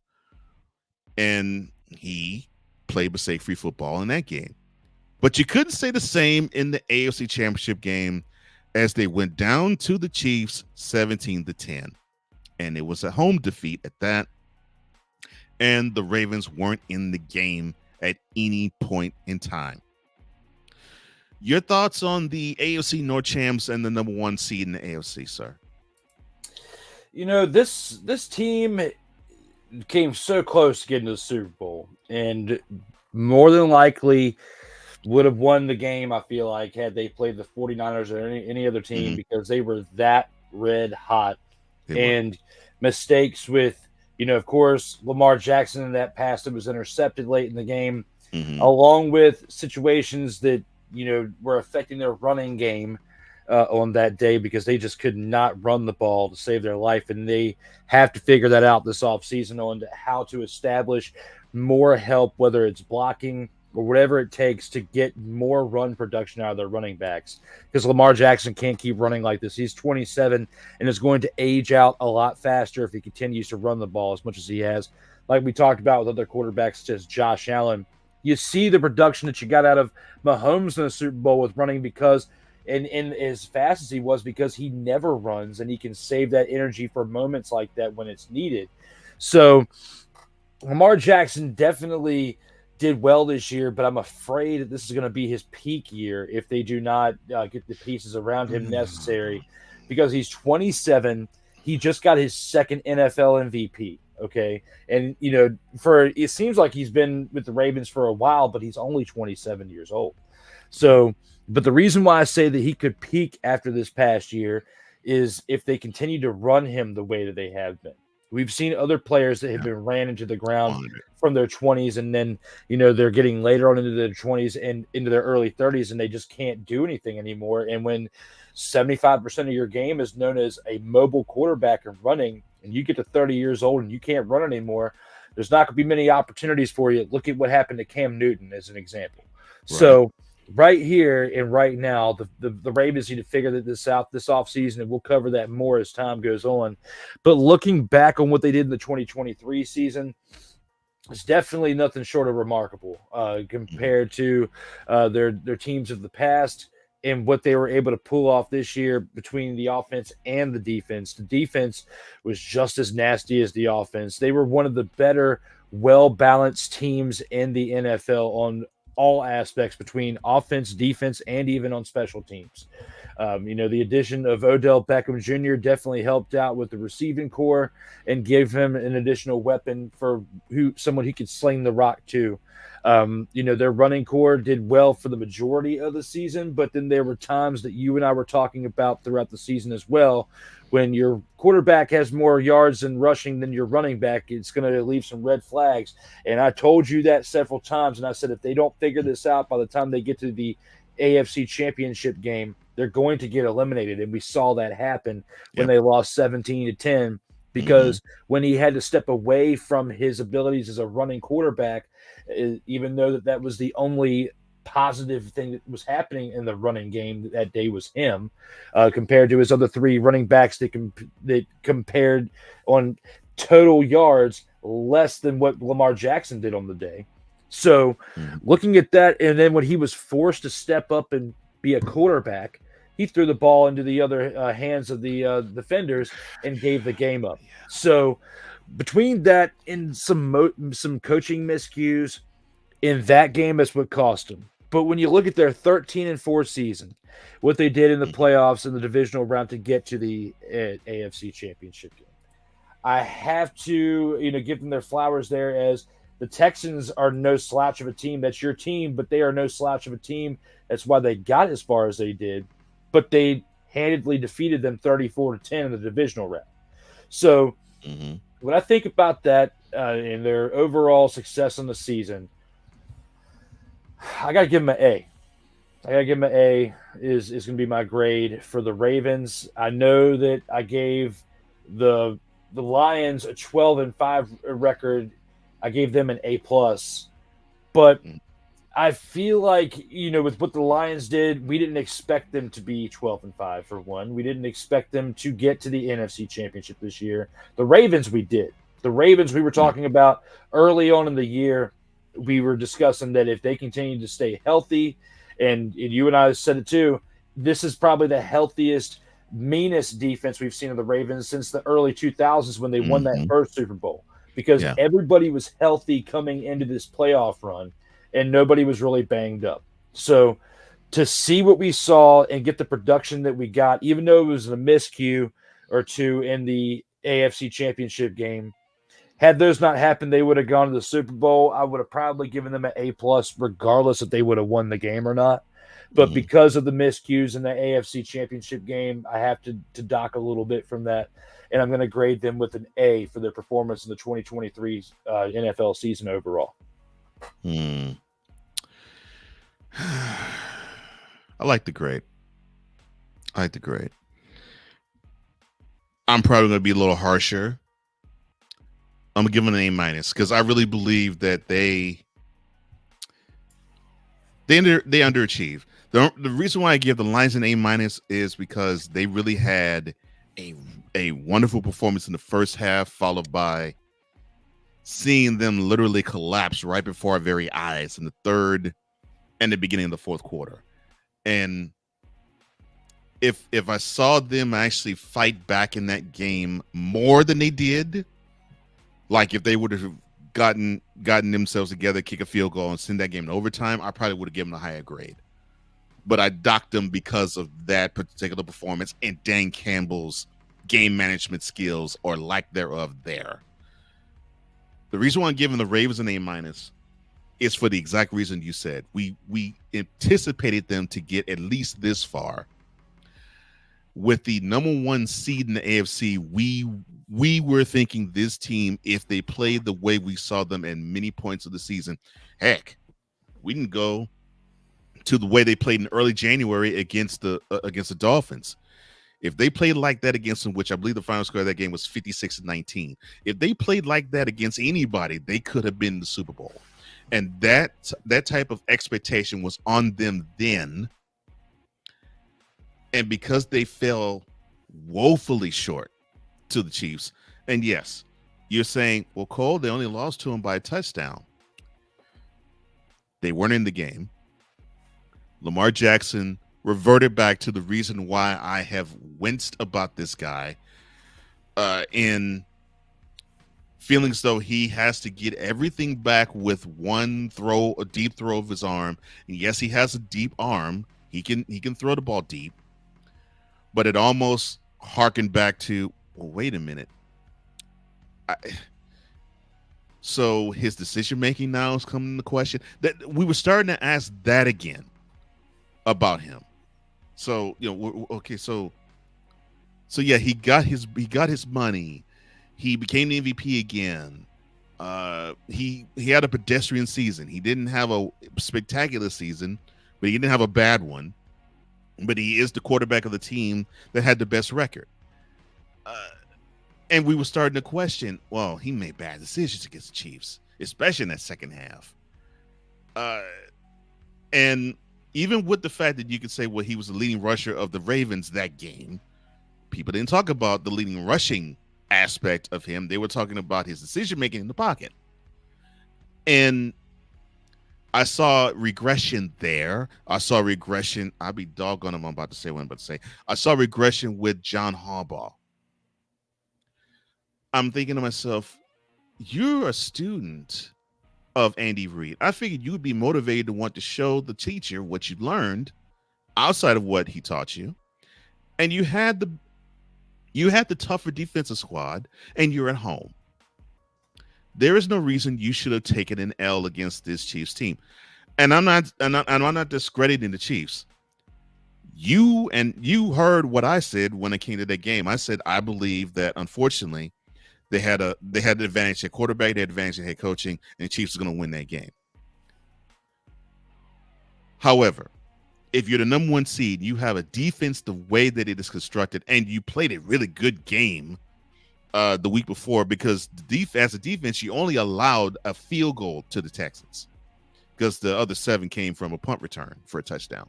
You only allowed a field goal against the Texans with the QB that had almost a perfect rating the week before that. So you have a defense that is suited and booted, as they say.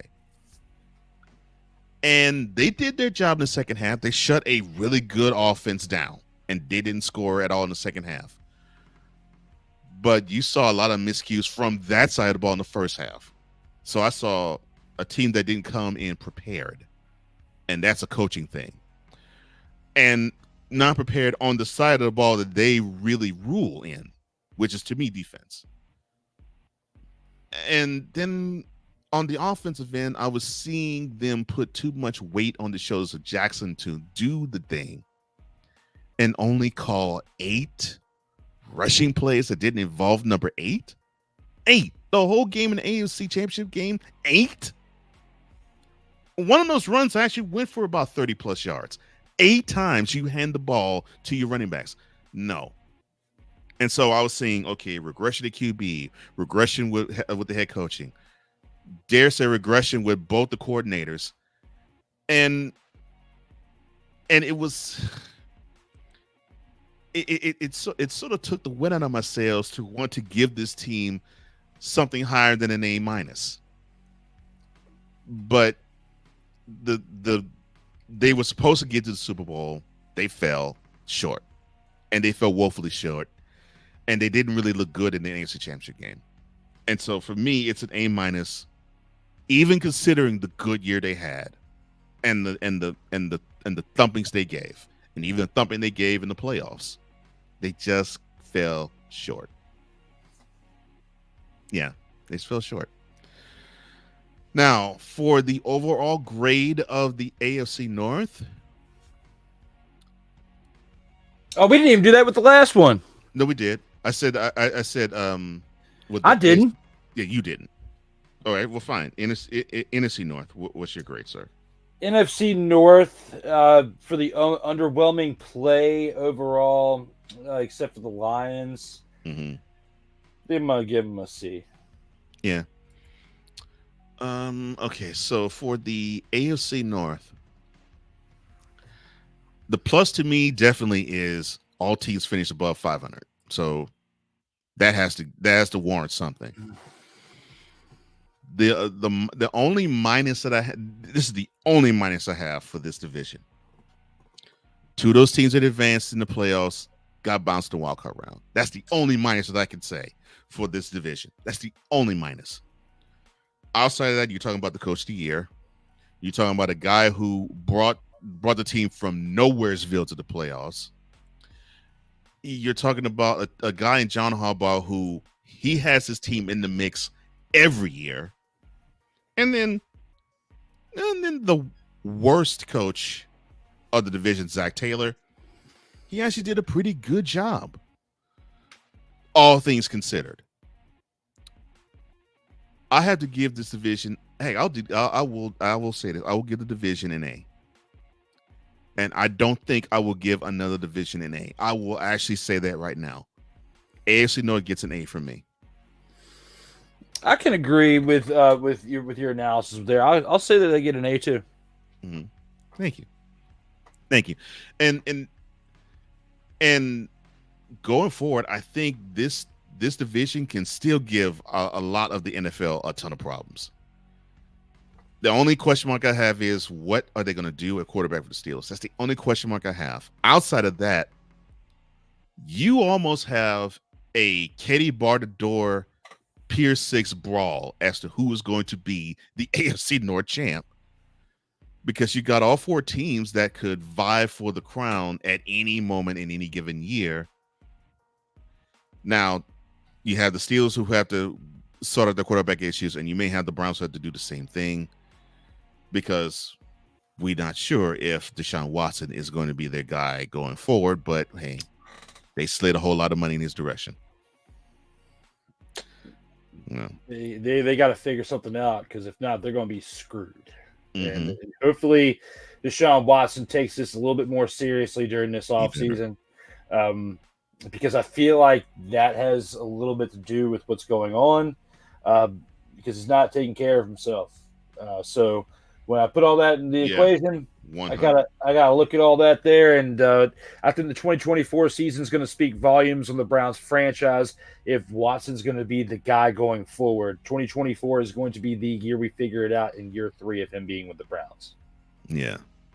Oh, Lord. Ike comes through once again. B+ for the Ravens and Dollar Store Snoop Dogg QB. Dollar Store Snoop Dogg. We got to give him this. Acknowledge me. Yeah, I'll acknowledge you on that. That was great there, Ike. I don't know what's better, that one or seeing Jamel Hill have her husband actually say, who her husband's a huge Lions fan, actually say on camera that Jared Goff is the dollar store Ryan Gosling. I'm like, oh, that's just brutal. I mean, he did play near Hollywood for a while. Well, true. So, I mean, he might have gotten the connections over there to get himself a little part-time gig once football ends. Be Ryan Gosling's brother here in about 10 years on a movie, and who knows? You can play the crackhead younger brother or something. I don't know. We'll find something else out with that in time. Yeah, you're right. That's a good question. 6 says, will Watson be able to behave himself next season? Well, if you ask Cole and his talking about his shoulder and his towel and grabbing his towel, and I love that bit when you're doing the piece. It starts off, you grab it. Well, you know, girl, I've been waiting for this all off season. Yeah, no, I got to work. Yeah, I got to work out the shoulder. Yeah. You know the deal. Yeah, there you go. That's what I'm talking about. Oh yeah. Oh, the shoulder getting worked out. No, don't touch me, girl. Sit down. Sit down. The eyes on me, not the hands. Yeah, there we go. Perfect. Oh. We're gonna work the shoulder out. Work the shoulder. Work. That's right. Hey, you know, I'm like Rihanna in this bedroom. Work. Yes, right. I'm working the shoulder. Work. Oh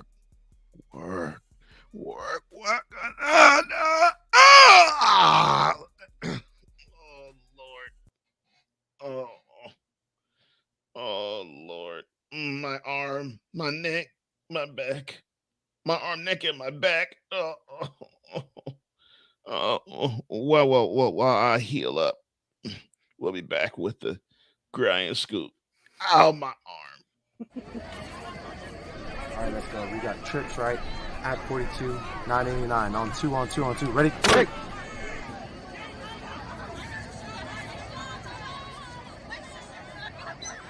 We're just getting started. Total Football Talk will return right after this. Everything Boston. I love you morons.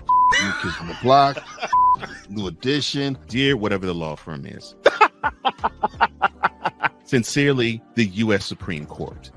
Ben Affleck, Matt Damon. Go yourself again, Jason Whitlock.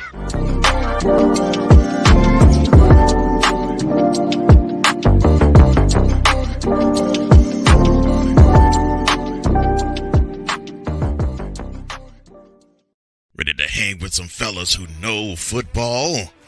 Let's ride. LC Muscles 28. I think they're the most overrated defense in the league. Steel Sermon. We did not trail for a single second. Tiny Tim. McCarthy is a bonehead. A Pizzle 90. I'm going with my boys. Fins up, baby. Get ready for the Four Horsemen of Pick'ems. Every Wednesday night at 10 p.m. Eastern, 9 p.m. Central on YouTube.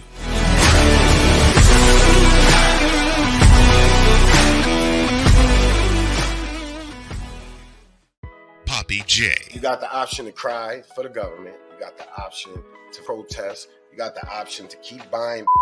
But this is also an option. Wise El Jefe. We're the first tech geeks. We're the first gamers. We're the first everything. Everything. Like Gen X's, we are the ones. BS3 Network proudly presents the crew from the New York boroughs who never wants that smoke. Nah, they want that fire. Poppy J and Wise El Jefe. Fridays at 9 p.m. Eastern, 8 p.m. Central. Check your local listings for your viewing and listening pleasure.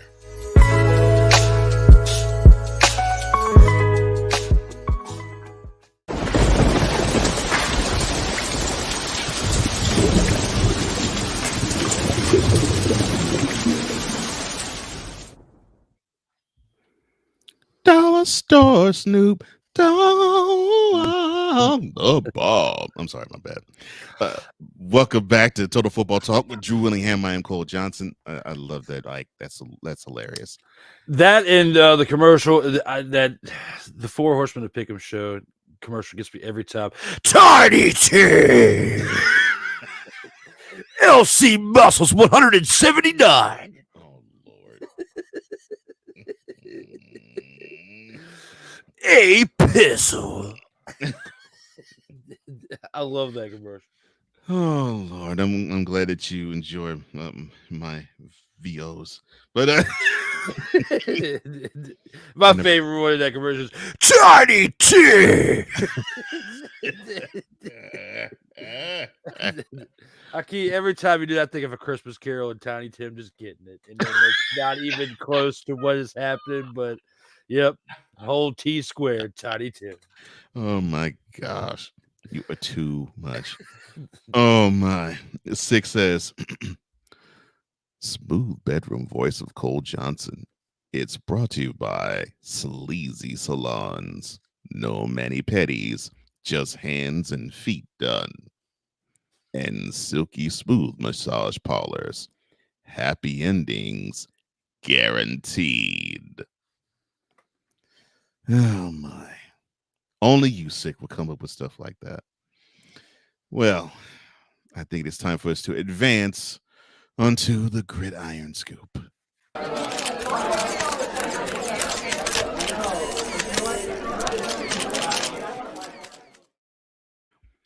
We mentioned his name earlier, but it's time to talk about him now. The former Ohio State wide receiver and Biletnikoff winner Marvin Harrison Jr. will reportedly waive his chance to work out at the NFL Scouting Combine, which begins this week and will go until early next week, and will instead be training in Columbus in preparation for Pro Day and the upcoming NFL season. But he is not the only one who is going to skip the Combine in lieu of Pro Day. It is also publicized that Caleb Williams, the quarterback for USC, is also going to be skipping the Combine for his school's Pro Day. Now, my question to you, sir, about that is the following. Is this a good or a bad thing for NFL prospects like Harrison, like Williams, to skip the NFL Combine? I don't think it matters when they're as ranked as high on the mock draft board as they are. And potentially it could be if they want it to affect their draft stock, and they might have some other teams that are a little bit lower, maybe the 3rd, 4th, and 5th overall picks, that they see themselves as a better fit there rather than the top 2 picks in the draft. So that could be part of their angle here. But at the same time, I don't think for these two guys it really affects them either way. Now, if they were not the top 2 or 3 people in the mock drafts around the world for the NFL right now, I would say it probably would hurt them, because there's a reason why you're not in the top 5 of the NFL mock draft picks for a reason, and your pro day could help you advance. But when you're in the top 1 to 2 to 3 of the picks and all the draft boards out there, you don't want to take a chance of potentially getting hurt. Even though there's been a low number of athletes in the past who've gotten hurt on their pro days, you're more than likely going to get hurt if you play in a Senior Bowl game than you are going to an NFL pro day. But maybe to them, they're thinking they have, they don't really have much more left to prove, and might as well save that energy and put it in other areas. So with that being said, I don't think that this really hurts their draft stock whatsoever when it comes to Marvin Harrison Jr., Caleb Williams, and those aspects. Good answer. Yeah, if you're high up, I agree with you. I think it's not a problem. And I think going forward, I think we'll probably be seeing even more of the high draft picks actually saying, okay, well, I'm aware of my draft stock. Normally the combine is there to improve it. Well, I don't think my draft stock needs to be improved, and I'll get a chance to show off my wares on campus. So yeah, I agree with you. I think that's fine. Six says, if you think that's ridiculous, Cole, picture this. I'm playing drums in a ZZ Top tribute band with Drew on bass and Ryan on guitar and Frank Beard. And like Frank Beard, I don't need a beard. Oh, Lord. Really? Where I'm pointing to is myself in the younger days. I did play the bass professionally at some point, and it's still in the closet. I could bust it out and play you a tune now, but I'm retired. Well, to tie in ZZ Top in this topic, what Marvin Harrison Jr. and Caleb Williams and others like him, his age, will realize is every girl's crazy about a sharp-dressed man. You knows that. Well, speaking about sharp-dressed men and young, well, we'll switch gears to the city of brotherly love, where the wide receiver of the Eagles, A.J. Brown, he called into a sports radio show last Friday to address rumors about his future with the team. And he went on to say on that show, quote, I have no problem. I want to be here. It's as simple as that. I love where I'm at. It's as simple as that. Next question. Close quote. Well, here is the next question, Mr. Brown. And I'll ask this to you, sir. Does A.J. Brown want to be in Philly, or is this a ploy? It could be a ploy, for trademark value or whatnot. But at the same time, I mean, it's a lot less likely you're going to say what you say, and then on the other side of it, go to the front office, say you demand a trade, or not get re-signed, or whatever the case may be. A.J. Brown was stolen from the Titans to come to the Philadelphia Eagles not too long ago.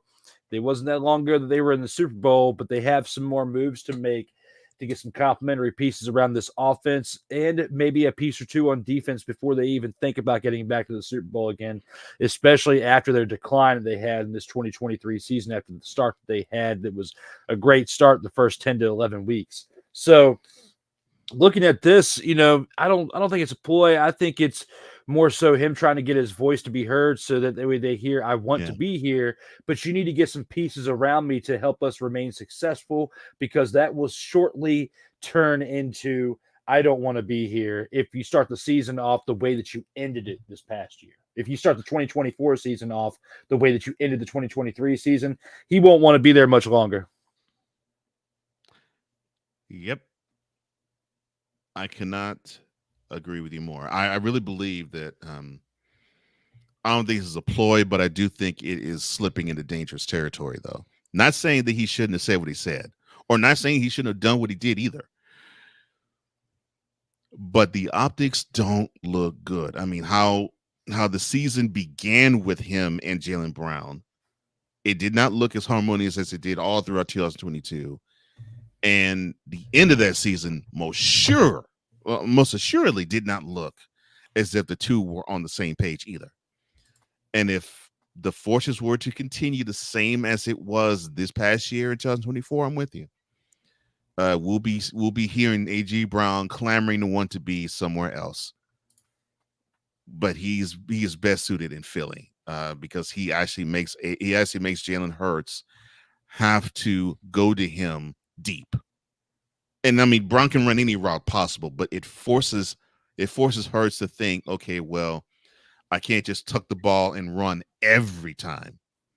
I gotta trust and rely on one of the best skill position players in the game today, and that's number 11. Whether we want to admit that or not, AJ Brown's one of the best skill position players in the NFL, and it forces Hurts to have to pay attention to that fact. And when he does, the team wins. When he doesn't, well, you saw what happened in December and early in mid-January. Do I need to say anything else?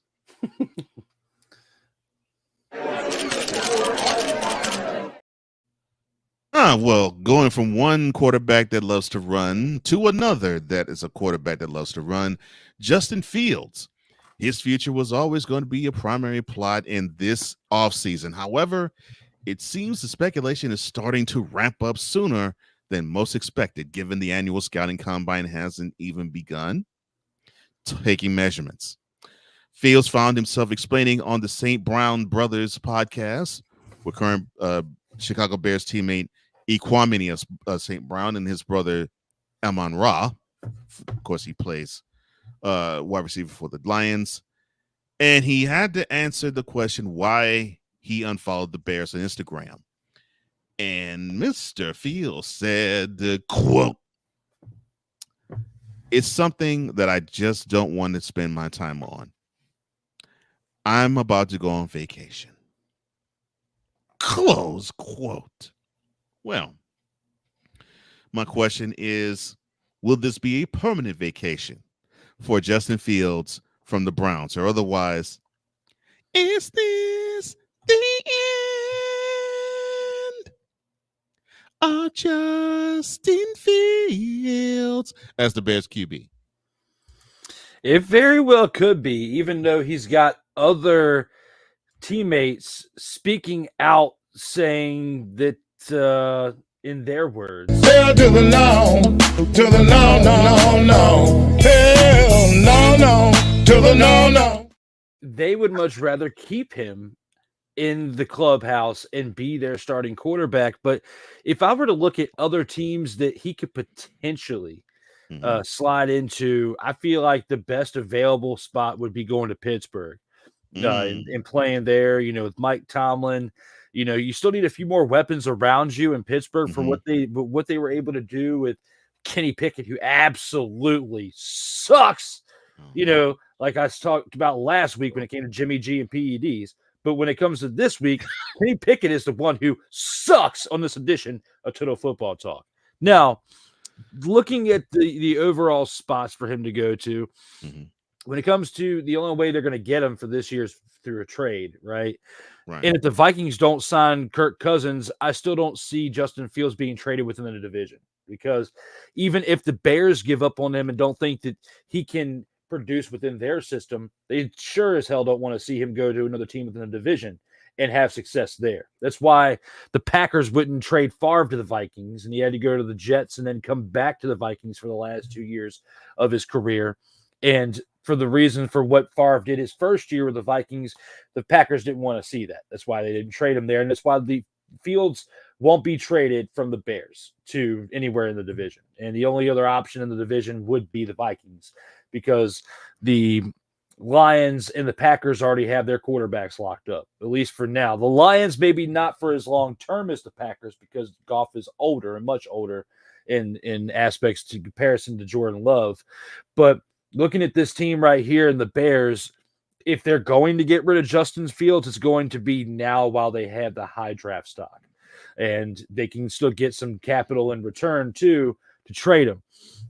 I feel like the most likely options are going to be in the AFC. If I were to pick one team per conference, I would see the AFC would be the Steelers, and the NFC would be the Atlanta Falcons, because, all the questions around Desmond Ridder, I don't think that he's going to be there. It's less likely that Ritter is a starting quarterback for the Falcons next year than Fields is a starting quarterback for the Bears. The Bears have more likely of a chance to retain him as their quarterback than the Falcons do. One way or another, the Falcons are going to make a move in this offseason. And unfortunately, I think it may be for a former Titans quarterback. I think Ryan Tannehill might be going to Atlanta. Yeah.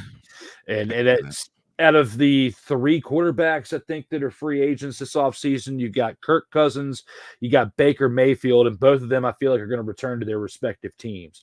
Baker's at least going to return to Tampa Bay because out of the options of the teams that would sign him this offseason, the best opportunity for him to not only start but succeed is in Tampa Bay.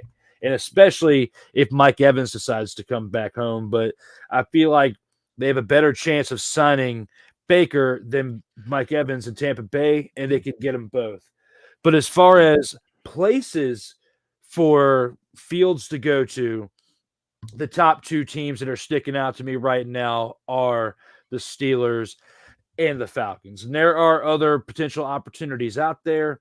But if you were to ask me best team from each conference, that's who I would go with today.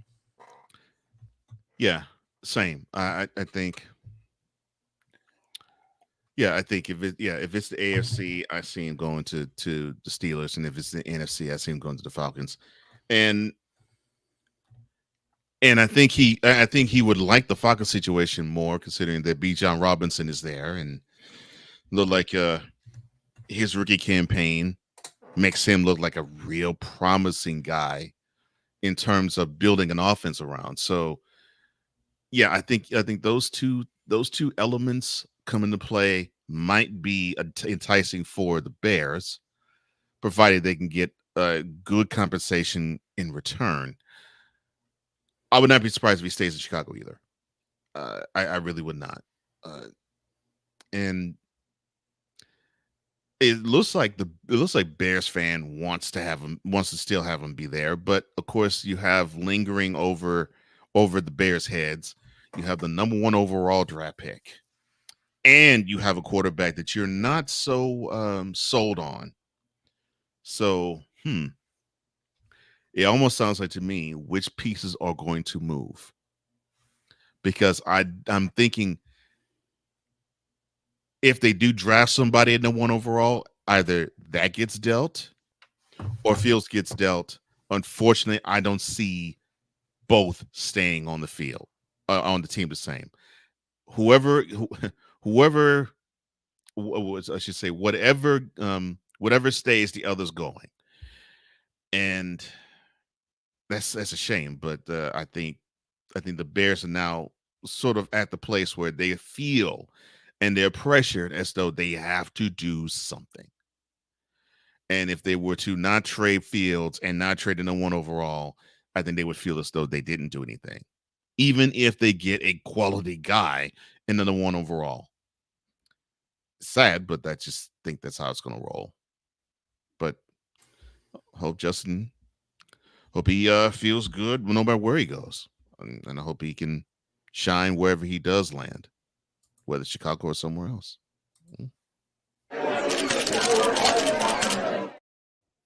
And then a guy that you know very well, sir, former Commanders offensive coordinator / assistant head coach Eric Bieniemy is finalizing a 2-year deal to join UCLA staff as the Bruins associate head coach / offensive coordinator. The move marks a significant hire for the UCLA crew and the head coach Deshaun Foster, who intends to forge an NFL identity with the Bruins. It also marks a homecoming for Bieniemy, who grew up in the area and was a Bruins assistant from 2003 to 2005.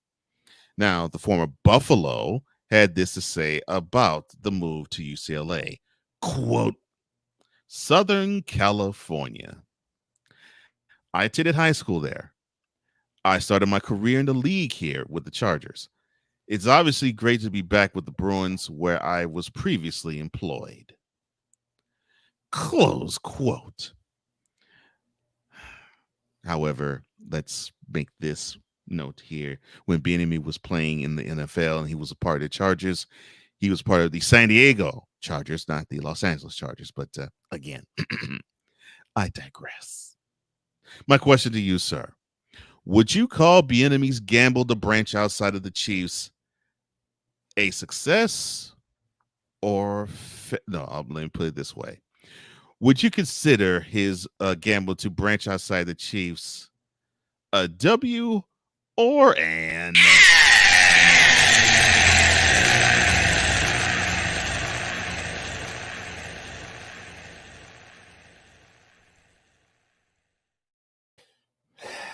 In the words of Coach Prime, Ain't nobody care. Who cares? Ain't nobody care. nah, I'm just joshing you. Let me talk to him. All right. So when it comes to the EB topic right here, you know, I feel like had he gone back to the Chiefs, I mean, for one, I think if I'm thinking about this right, if you take another job within the NFL and you have a contract somewhere else, I don't think they have to pay you. But since he went back to college and he's not in the NFL, the Commanders still have to pay him the remaining year on his deal. So it's kind of like how, you know, like Matt Rule, I will say, you know, not too long ago fired from the Panthers and had all those years left on that deal over there. Had he remained in NFL, he wouldn't have gotten the remainder of that contract. But since he went back to the college game, he still gets that payment. So it's the only way you can double dip. So I don't think that really weighed in too much into EB deciding to go back to college, because the only options he had was either some type of formidable role on the Chiefs or finding some type of job in college. And what hurt him is how late in the offseason, as far as the coaching moves that happened, there wasn't many opportunities for him once he was relieved of his duties in Washington. Once Dan Quinn came in and then he decided to bring in Cliff with a K, he was done over there as the offensive coordinator in Washington. Old EB was. And the timetable, I want to say it was February 3rd. So around the time, no, February 3rd was Adam Peters. It was only like a week or 2 weeks ago. It's like the 15th or something when all this happened with Dan Quinn and Cliff Kingsbury and all that, when they announced it all. So by that point, Super Bowl's over.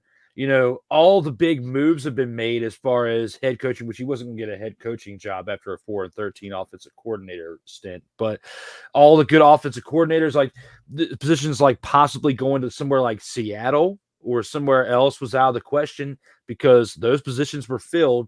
So it was either go back to Kansas City for a formidable role that wasn't going to be the OC position, because Matt Nagy definitely succeeded in his first year back as the offensive coordinator, because he took a formidable role when he came back after coaching the Bears and then was elevated to the offensive coordinator position when EB left after last year to join the Commanders.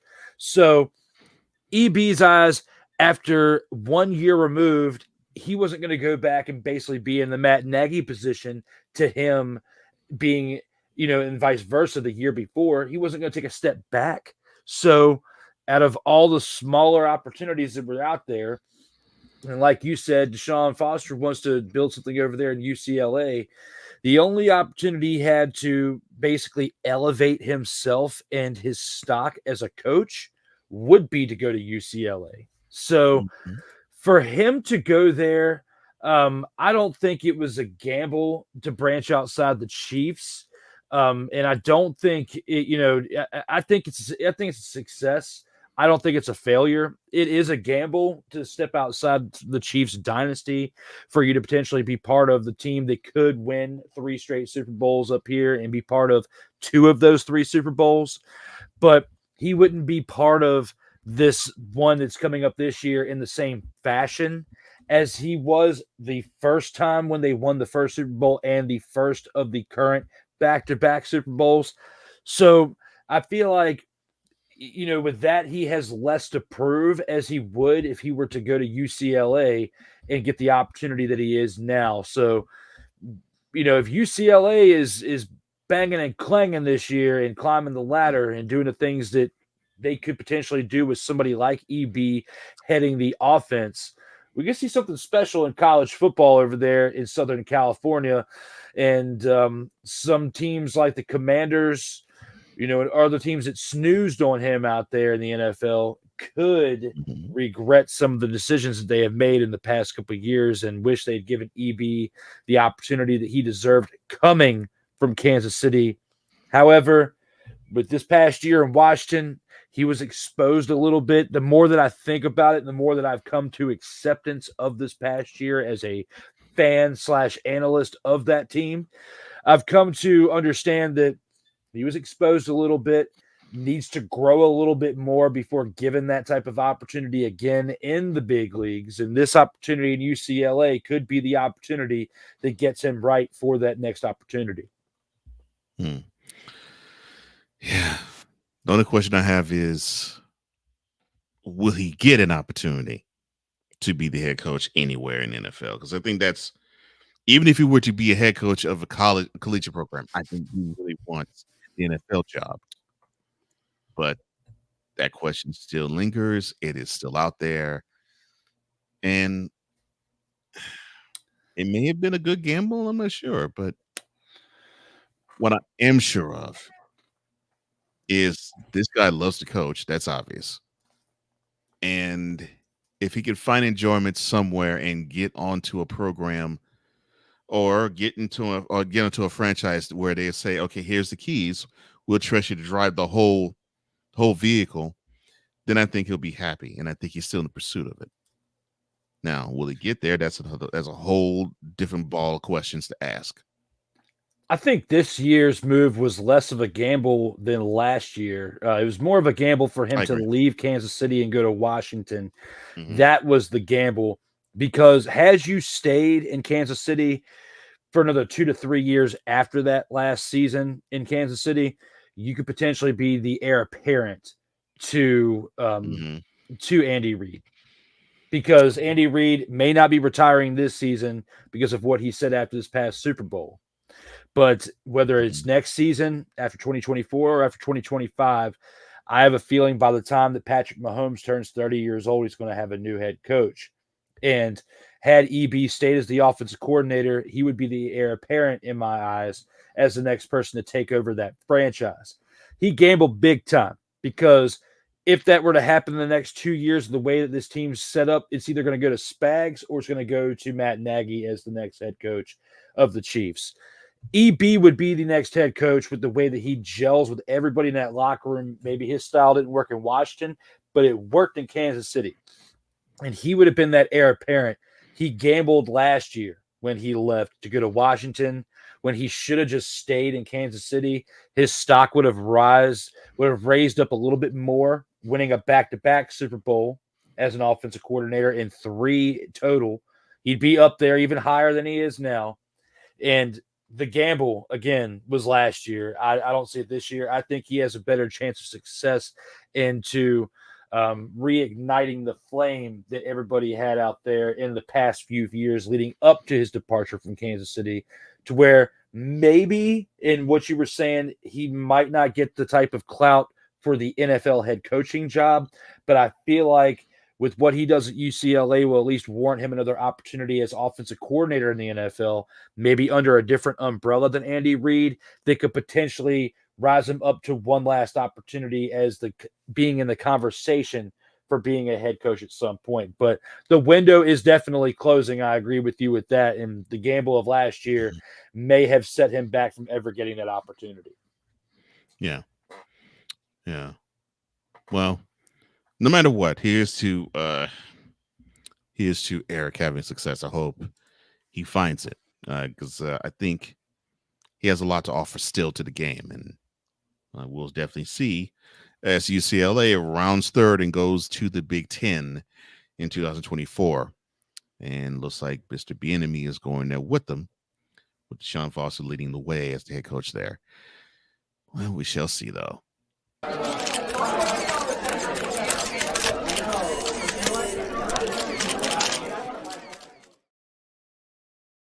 Total Football Talk.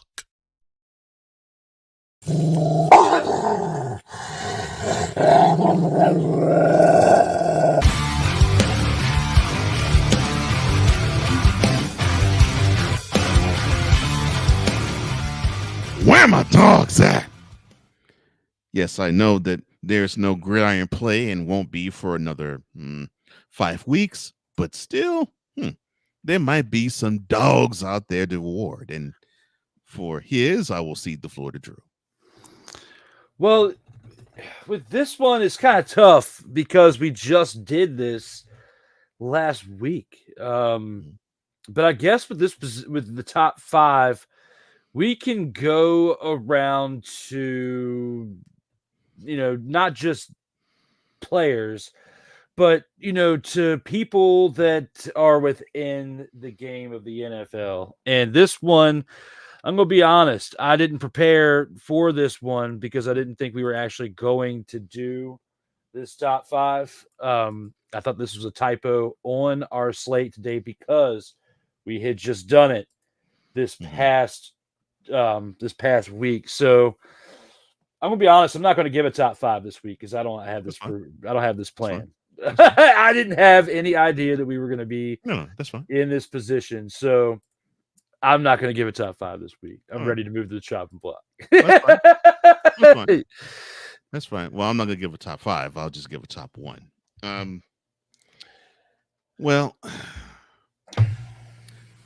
the top 1, my dog of the week, I'm going to award later on in the show. I'll put it like that. Because I think it will make sense if we do. Well, you heard my brother. It's time to go to the chopping block. But before that, we'll be back right after this. Oh, don't pay attention to the feature attractions thing. But we're headed to the chopping block.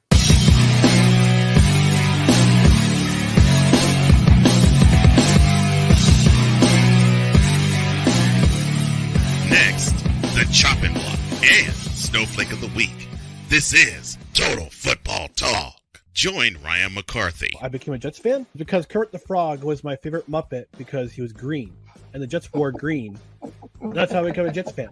And Dustin Henry. ESPN is cashing all in on let's pay a few personalities and we'll just kind of fill in the gaps. As they walk you through all of the world of sports from their perspective. The Albany Empire, it's a literal circus. No credentials required. Where, Ryan, say the tag. Where you don't need a press pass to talk sports. Every Monday at 8 p.m. Eastern, 7 p.m. Central. On YouTube and where you can find all podcasts. This is a BS3 Network presentation.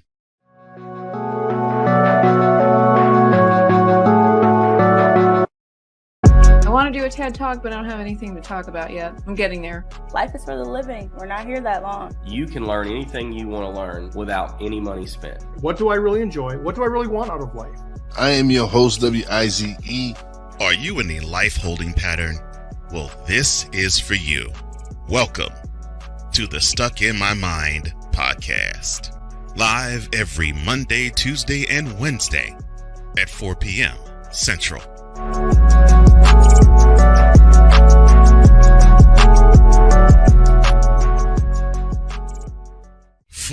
Football, and more football, you say? Well, tune in to Total Football Talk. Join your hosts, Drew Willingham. You were playing like a dumpster Pelican quarterback. And Cole Johnson. It sets up a possible play action. Did you hear that, Dak Prescott? As they take you through all the paces, both on the field and in the boardroom, of Total Football Talk. Every Tuesday at 9 a.m. Eastern, 8 a.m. Central. Exclusively on the Sertoba Media and the Comey Media Incorporated YouTube channel.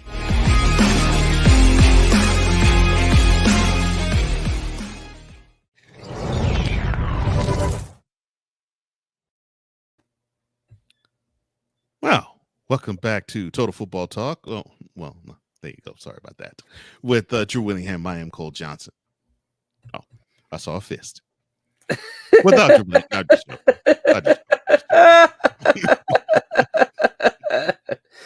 I had to give a little shout out to Sick Diggy there in the comments there as he threw me some love for the nice of the Bray Wyatt.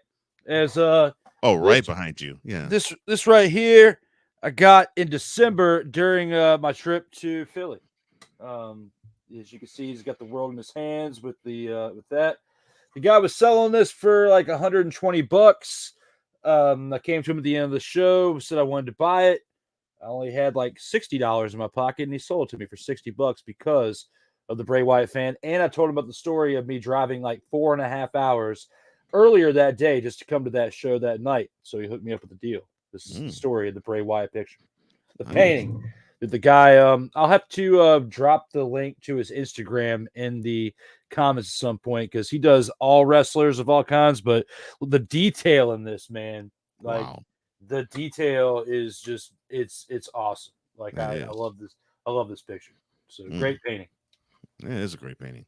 It's so good it almost looks like a picture. Wow. Yeah. That is nice. That is nice. Well, with that being said, I can only think of one word to say before we do go into the chopping block. Run!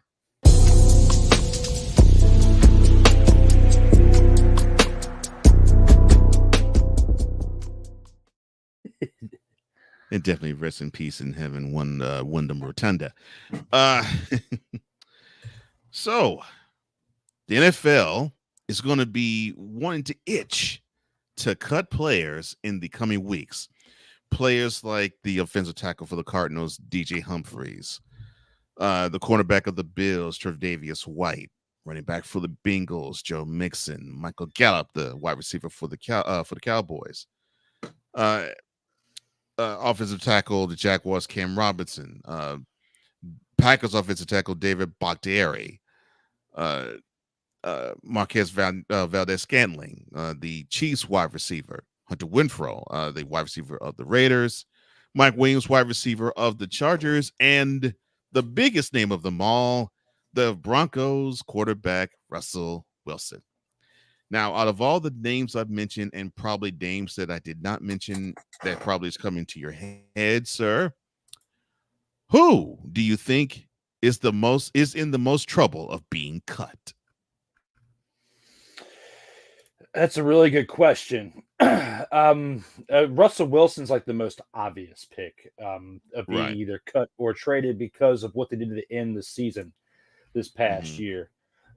Definitely was a very, very down. I wouldn't say a down year, but it's kind of surprising towards the end for them to let him be on the bench because they were starting to climb back, and but for the amount of money he was guaranteed, it makes sense. Besides him, I would say some other surprise ones that I would have to throw out there would be Clyde Edwards-Helaire, the running back of the Chiefs, would be another one that I would think of because, the Kansas City Chiefs declined his fifth-year option, which would have been worth roughly $5.5 million in 2024. He missed 7 games in each of the last 2 seasons and was a healthy and active for the Super Bowl against the Philadelphia Eagles. So healthy and active, that's a big difference because he actually could have participated. And yeah, he was there in this past Super Bowl this year against the 49ers, but he didn't really equate to much. It wasn't like he was when he first started off in the beginning of his career in that first Super Bowl win that they had. I mean, he's definitely, in the past 5 years, has definitely nosedived. I'd have to say, besides Russell Wilson and Jamal Williams, I'd have to say Clyde Edwards-Helaire is another one. On top of that, I'd say Chase Roullier, the center from the Washington Commanders.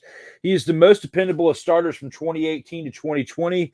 But, in back-to-back years, he's dealt with unfortunate injuries in 2021 and 2022. And it just seems like the team is poised to move in a different direction. I don't see him coming back as a center for the Commanders either. Those are the ones I think are the most trouble of being cut right there. But another one is some of you are probably going to look at me with the Rock's people's eyebrow when I say this. But another one that I'm looking at here is Patrick Queen for the Ravens. When it comes to Patrick Queen, before the draft, there was chatter building that Patrick Queen was growing frustrated with the Baltimore Ravens. The team went to draft Clemson linebacker Trenton Simpson in the 3rd round. And Queen reacted on Twitter and they declined Queen's 5th-year option for the 2024 season. So that could be speaking volumes right there that they're going to either get ready to trade him because, they don't have much time left if they're going to be making the decision or not, or they're going to be giving him a contract extension. But at the same time, when you make that move that you made in the 3rd round of the previous draft, he's already had voices of frustration. The team around him is actually playing really well to where if he was a piece that was discarded, whether via trade or cut, it wouldn't impact the defense as much as if to say Lamar Jackson wasn't re-signed last offseason. So looking at this, I would say that Patrick Queen would be another one on that list as someone who could potentially be cut or traded within the coming weeks to months. You also got to look at in Tennessee, with the way things ended with Ryan Tannehill this past year, they drafted what they thought was going to be his heir apparent a couple of years prior with Malik Willis. And Malik Willis definitely not seen the light of day as a quarterback and not produced well when it comes to the preseason. So he was unwilling to basically be converted to a wide receiver. So as a quarterback, I feel like he has a good chance to get relieved of his duties this year because they traded up to the 2nd round to take him. They drafted up in the past draft. They up and they drafted Kentucky quarterback Will Levis. Leaving Malik Willis, the Tennessee 3rd round pick from the previous year, in a tough spot. So what's the point of having Willis and Levis, especially when they're going to be moving on from Tannehill? So when I think about all that, Malik Willis is another one that could potentially be cut or traded. And the last one that I'm going to review here is someone that I would not be surprised who is cut or traded in the upcoming weeks, who is in the most trouble of getting cut, would be Corey Davis, the wide receiver of the New York Jets. He has been a potential cut or trade candidate all offseason, even going into back the previous offseason. But the New York Jets have held on to him. And Robert Saleh said late in March last year that Davis would be part of the team in 2023. But here's the thing. The Jets have Garrett Wilson and signed Alan Lazard, McCole Hardman, and just recently Randall Cobb. And they traded McCole Hardman last year. So when you think about all of those right there, and the fact that they'd save $10.5 million against the cap if they let him go, why don't you let him go? So right there, those are my biggest moves that can be made during this upcoming offseason. Those are great points, and I do agree with you. I think the most obvious one is Russell Wilson. I don't see him staying there much too longer. And I actually think that you might see the Steelers target him. But yeah, I would probably throw Joe Mixon in the mix, although I think the Bengals could still use him. For some reason, I think it's a chemistry miss. Not saying that Mixon's a bad apple, but seemingly I think his style of running seems to not fit with the style of offense that Zach Taylor wants his team to run. And I think that could be problematic. I think that fit just isn't quite there. So not saying this would be the most jaw-dropping one, but I could see those two parting ways too. But yeah, definitely, I agree with your assessment on Russell Wilson, probably the most obvious choice of them all. No question about that. None whatsoever. Von Miller's another one. With him getting up there in age, could he try to come back? He was already talking about retirement potentially after last season, but then he got hurt. So he came back this year to try to right the wrongs. We already know the story of the Bills and the offensive woes that kind of held that team back this year. And then what's to expect for next year? We could see potentially Von Miller getting cut. You also got Amari Cooper as well with his cap hits as well. It's going to be interesting to see who actually gets cut or traded, dice it up however you want. It's going to be interesting to see how things pan out. Yeah. Yeah. And that's a good point about Von Miller. Yeah. Double especially had issues off the field too that may tend to want to have the Bills want to distance themselves from him too. But yeah, good points all. Good points all of them. Who's giving them the business?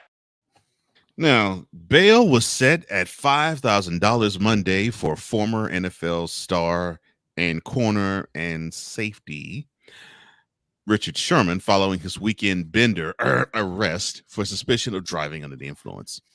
Sherman was pulled over just before 2 a.m. Saturday for driving 79 in the 60 in 405 south of Seattle. Washington State Patrol pulled him over and wrote in a probable cause statement saying his eyes were bloodshot and watery. He smelled of intoxicants and he declined to take a breath test. That is what the trooper wrote. After spending the weekend in King County Jail in Seattle, Sherman waived his right to appear at a bail hearing Monday, and his bail was then set at $5,000. His attorney said that he expected Sherman to be processed and released quickly. My question to you, sir, about this is, does Richard Sherman seem to have a problem adjusting to life away from the field? It appears as such, because when you are getting intoxicated for one, but then getting behind the wheel and driving nearly 20 miles over the speed limit, it's like cry for help in one way or another. And, I would, if you would have to say that maybe his gig as an NFL commentator or whatnot is definitely not giving him the same feeling that he was getting when he was playing NFL football, and especially given the fact that he is not looked as a heavy hitter because, looking at what he's doing, he's with Amazon Prime, isn't he? If I'm remembering right, when he comes to his coverage, it's not like he's Greg Olson on Fox, through this past season where he's the number one guy in play-by-plays, and of course, going to be taken over by Thomas Edward Patrick Brady II. Junior. But when it comes to that type of stat, when you have that type of position, it's going to be a lot easier for, say, Tom Brady to get that feeling that he used to get when he played football, because he's going to be able to dive in, dissect everything, and give all the X's and O's right there in his broadcast. Sherman is literally like an additionary piece, a complimentary piece to whoever else is on the panel and isn't the number one spokesperson of that team. So who knows? Behind closed doors, he could be feeling some type of way because they don't get the A-list games each and every week. They're on Thursday nights, and, the viewership there, is up and down depending on who is your game of the week that week for that selection for Thursday Night Football. So I think that plays into it. I think the fact that he's not out there in the grind of the week in and week out part of the NFL, I think he misses it. But, 5-6 years ago, his body just gave out on him to where he couldn't do those things anymore. Because the last time he was in the Super Bowl was the last time he played was when he was with the 49ers, and they were in the Super Bowl and lost to the Chiefs the first time back in 2020. It was the 2019 season, but it was 2020. But, that was the last time we really saw relevance of Richard Sherman in the NFL on the highest stage.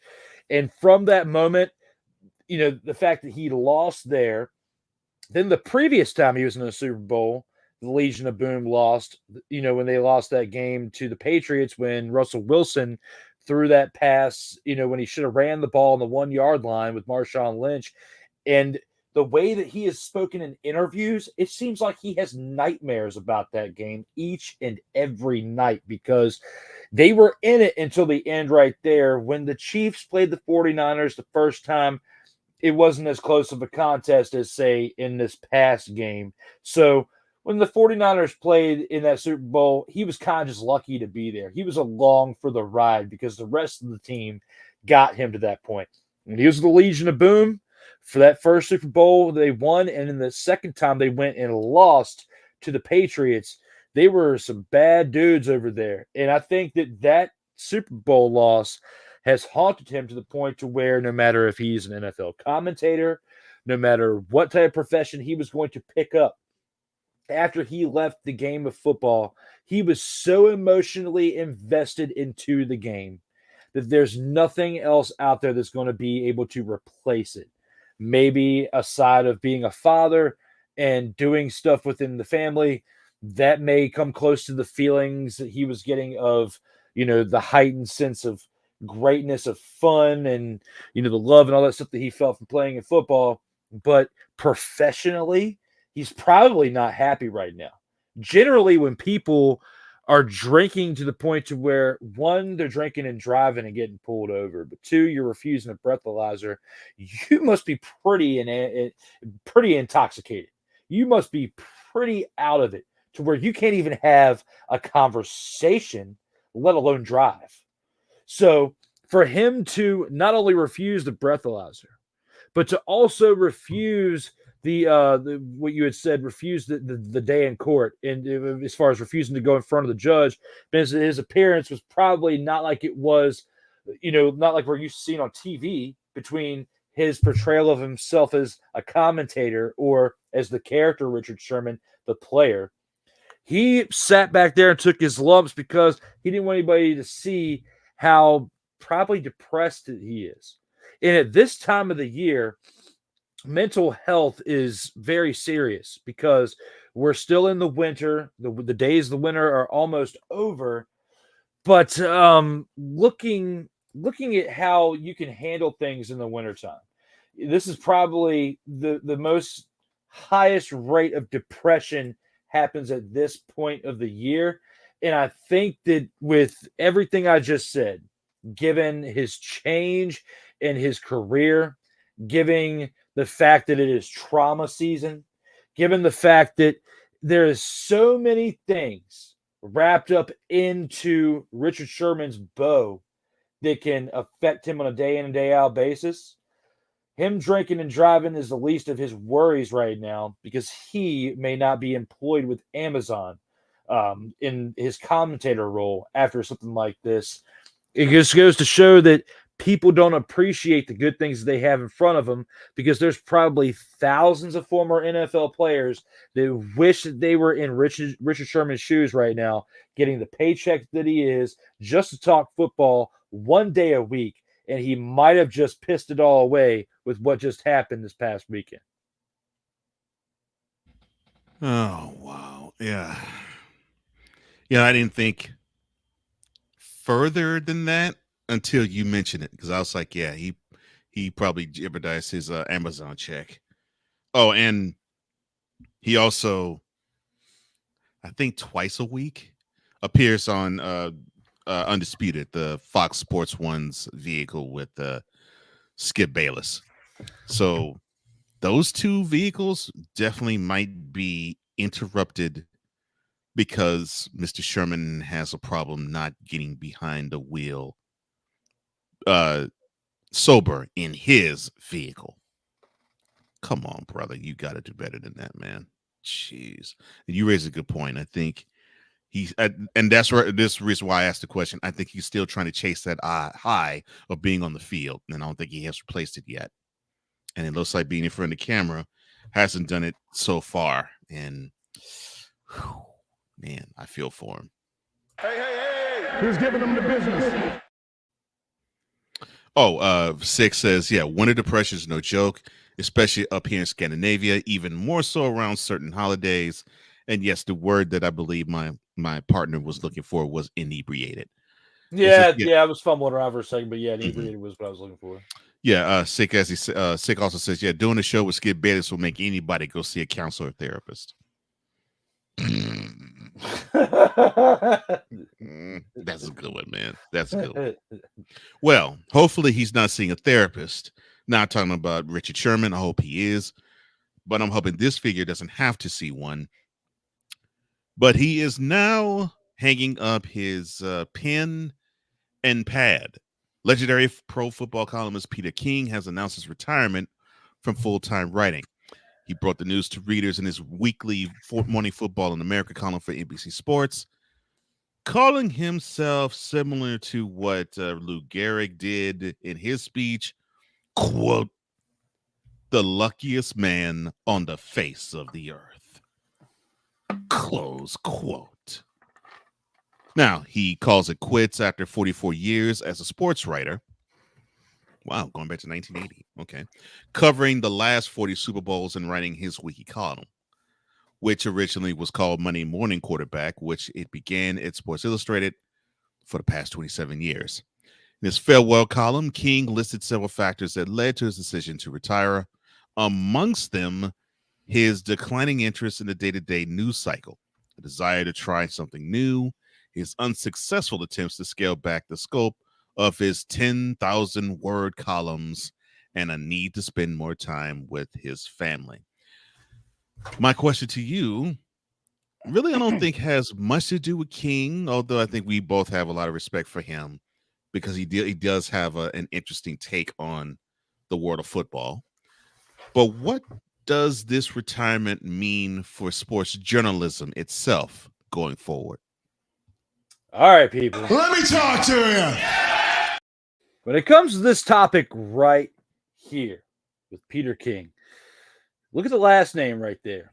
You got to look at the last name. When you have the last name of King, especially when you think of other writers out there like Stephen King, you got to think of how writer Stephen King is, okay? You sports world. This guy, Peter King, to be around as long as he has, it speaks volumes on his talent for him to be here as long as he has. Not just as a writer, but as a personality. Because, you know, I look back on his time when he was with Sunday Night Football in the 2000s. You know, was on the panel with like Bob Costas and Chris Collinsworth, Sterling Sharp, and Jerome Bettis. I mean, that's a pretty good lineup, minus Chris Collinsworth because he drives me nuts whenever I listen to him. But hey, now here's a guy. Oh, my bad. But when you think about Peter King, definitely, you know, threw some great pieces out there that, you know, like you said, respectable work that he has done. A lot of his work, you go back, you know, he's around this turn of the century, in this millennium, from the 2000s on to now, Peter King has been pretty relevant. Yeah. Not to say that he was irrelevant in the 80s and 90s, but, you know, unless you were reading Sports Illustrated, the magazine, you really didn't know who Peter King was back in the 80s and 90s. It was more so 2000s when he became more prevalent on TV.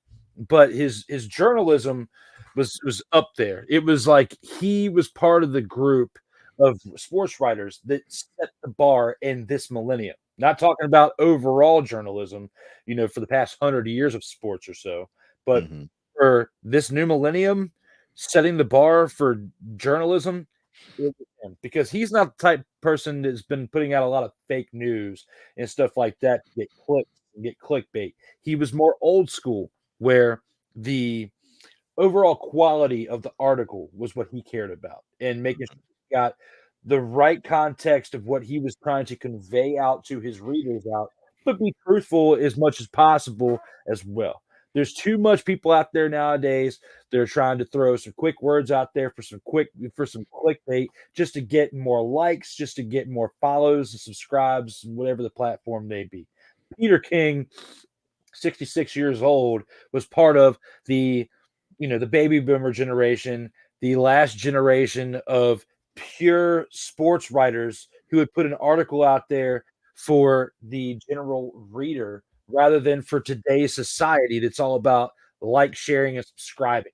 So when I think about Peter King, I think that there's not going to be many more sports writers out there, columnists, journalists out there that are like him and like the rest of his peers from his era, like, say, Peter Gammons or John Clayton. You know, there's not many others floating around anymore. So, you know, for what it means for journalism going forward, it means that there's a shift. It's like the tip of the iceberg. It's not going to completely change the game with him retiring, but it is going to make an impact. It'll be interesting to see how it all plays out. Yeah, and I've been a huge fan of Peter King. Yeah, the written word and as a personality. That's a really good point. People focus on his columns, which of course you should, but yeah, he definitely had a real hardcore presence in front of the camera, definitely as of the last 20 years. And yeah, he would be missed. And I think sports journalism is going to be good. And I think he sort of reflected the change of, I think, what we're going to see in sports journalism. I think we're going to see more like of us, guys who our personalities get on a mic and get in front of a camera to actually say our takes and have more and more people respect if we do clock in, day out, week in, week out, and have the understanding of, okay, this guy or these guys know what they're talking about. I trust them. I'm building a relationship with them. And I find what they have to say interesting. And I find his viewpoints to align a lot with what I'm about. And I think we're starting to see more and more the trend of sports journalism going in that vein. That being, you got to be more of a personality than just jump behind a typewriter and clicking out words. But I don't think that's dead. I just think it's a shift considering the changing of the times. But kudos to you, Peter. You deserve this retirement. You deserve to have the lap around the field, so to speak. You are one of the best to ever do it. And I grew up respecting you, firstly, amongst many others in the field. So definitely, I hope things are good with you in retirement. Who's giving them the business? I liked my rant on Stephen King. Stephen King. Are they related? I don't know. I don't know if they are. I doubt if they are, but hey, you never know. But one person who seems to be having a little trouble in retirement, that would be one Cameron Jarrell Newton. Oh no, the Jarrell is now brought out. This is serious. Now, a video surfaced Sunday that appears to show the 2015 NFL MVP involved in a scuffle at a 7-on-7 youth tournament in the ATL. It seems to show Newton wearing one of his custom-made hats being shoved by three people near the top of a set of steps before the pushing, shoving, and grabbing moves toward a fence line. The video lasts less than 30 seconds before the altercation is broken up by a police officer and event security personnel at the We Ball Sports times Dynasty U 7-on-7 tournament at the BEST Academy.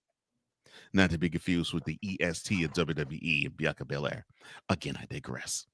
Newton, the number one pick in the 2011 Newton, the number one pick in the 2011 NFL draft out of Auburn, does not appear to throw any punches in the video and seems to be fending off three people in the process. But there is one punch thrown in his direction, but it's unclear if it landed on the former quarterback or not. But it's also uncertain what prompted the altercation.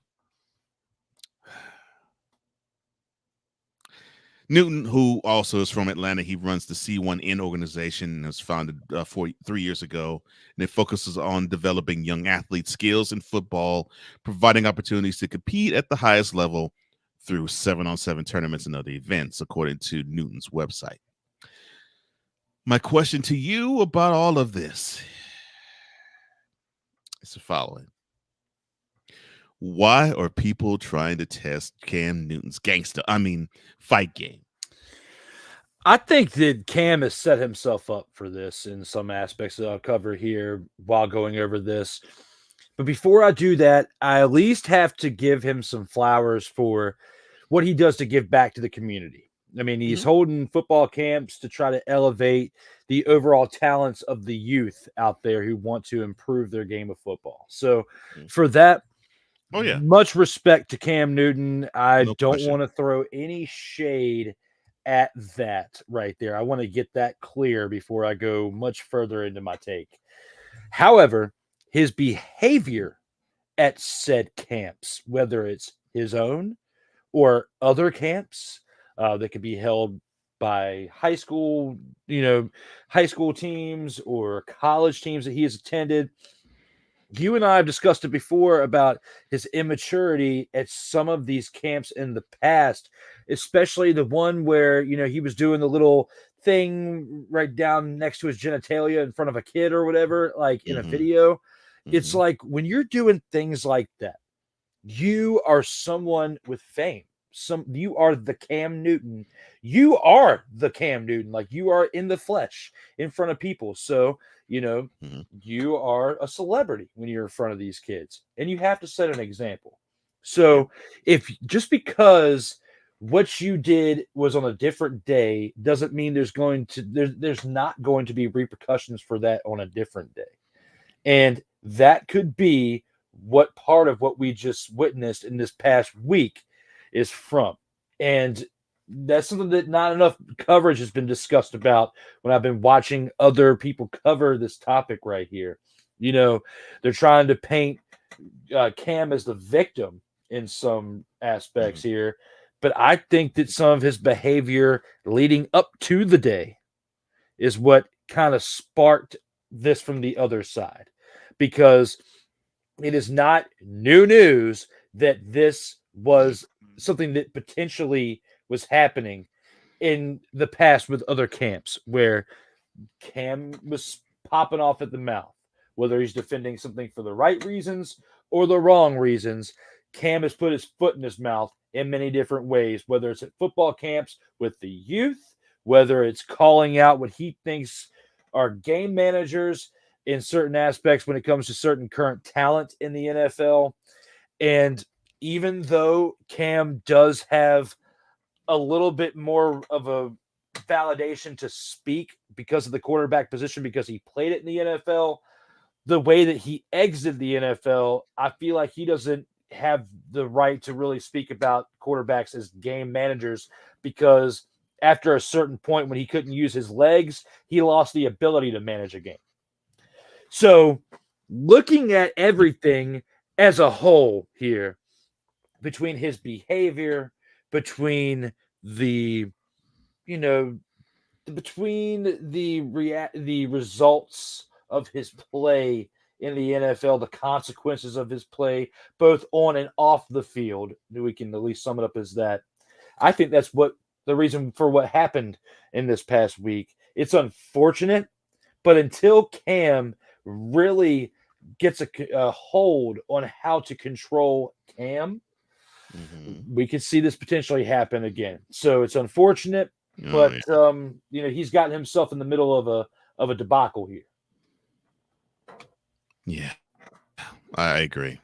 I do agree with that, and it's a great assessment. And yeah, definitely, shout out to Cam for actually putting forth camps to have burgeoning pro athletes before they actually even get into the high school realm and the high school realm to better themselves before they get up beyond that age.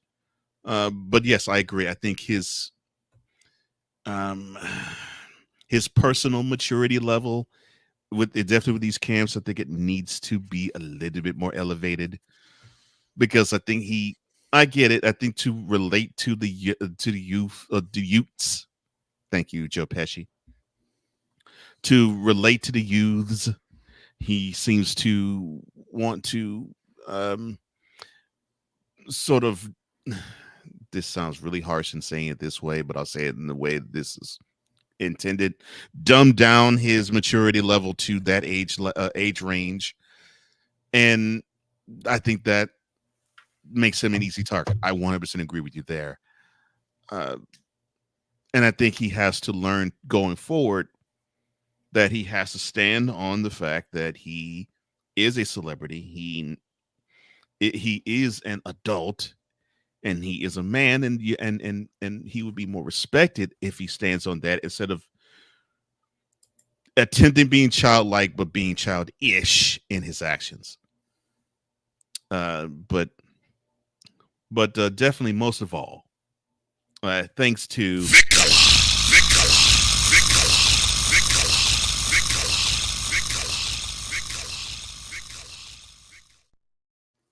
We are talking about Cam and not Tam or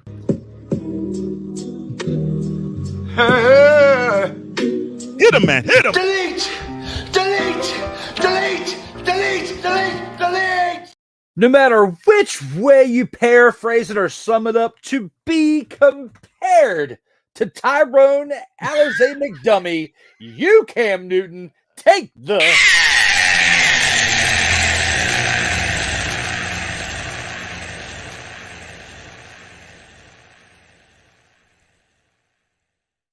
We are officially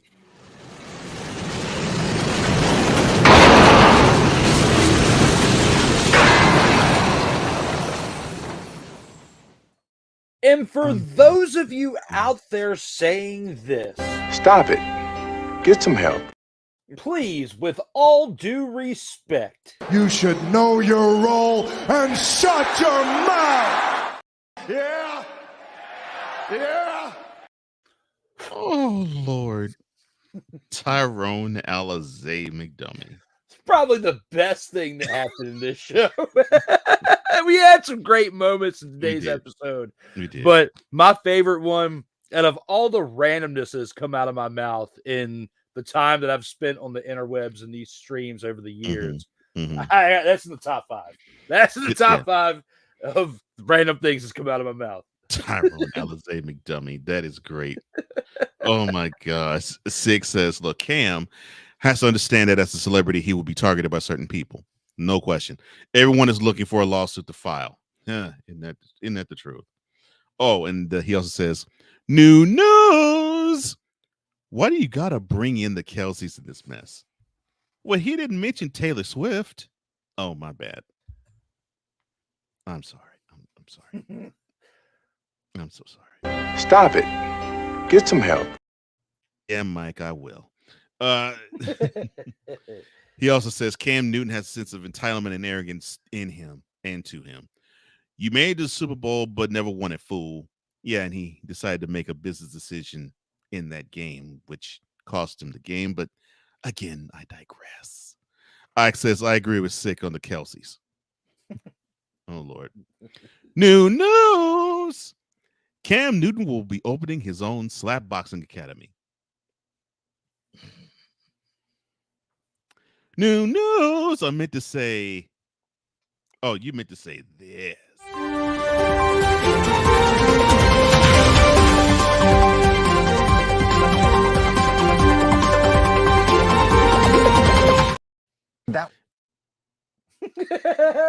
That was a lie.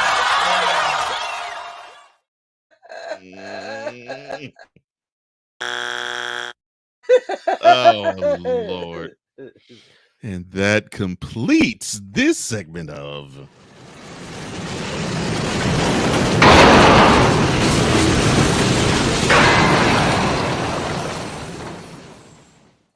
You know, there's this transition that I have not seen you play in quite some time. We have never had it on the Total Football Talk, and for reasons we've never really completely shifted that far off the rails. But the one from Snowman in the Morning where it pans to like the island or whatever, like and all the that's another great one. Yeah, you know, I just had that in my mind at some point of like seeing that. But to keep it going, the streak cannot end when it comes to talking about a list such as this. Dumpster Pelican list. Oh, Lord. And since our final topic on the chopping block has to deal with Cam Newton, I would have to say that for our Dumpster Pelican pick of the week, the number one Dumpster Pelican on this list is Cam Newton, a person that at one point I called Spam Newton because it was more like watching spam hit your mailbox and affecting it in a negative way.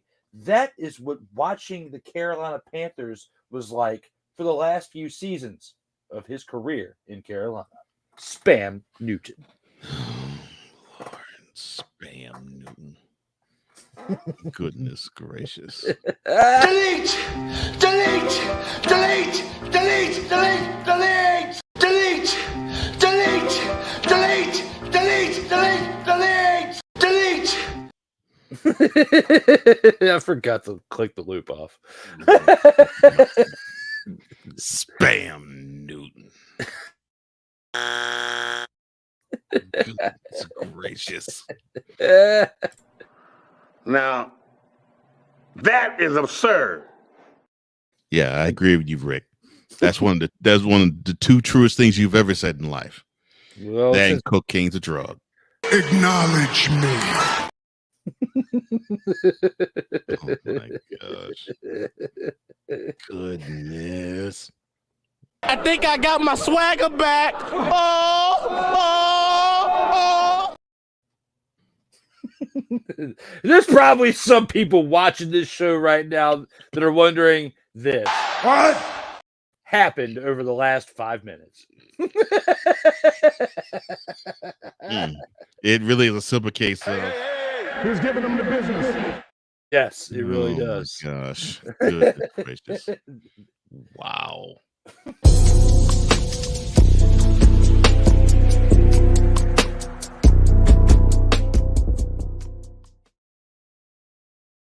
Total football talk. As long as it's one. Oh, that's great. I love it. And from having Cam Newton be 32 Pelicans to the post game, I know it's time to end the show, but before we do, we'll give our final thoughts as to this episode. And Drew, the floor is yours.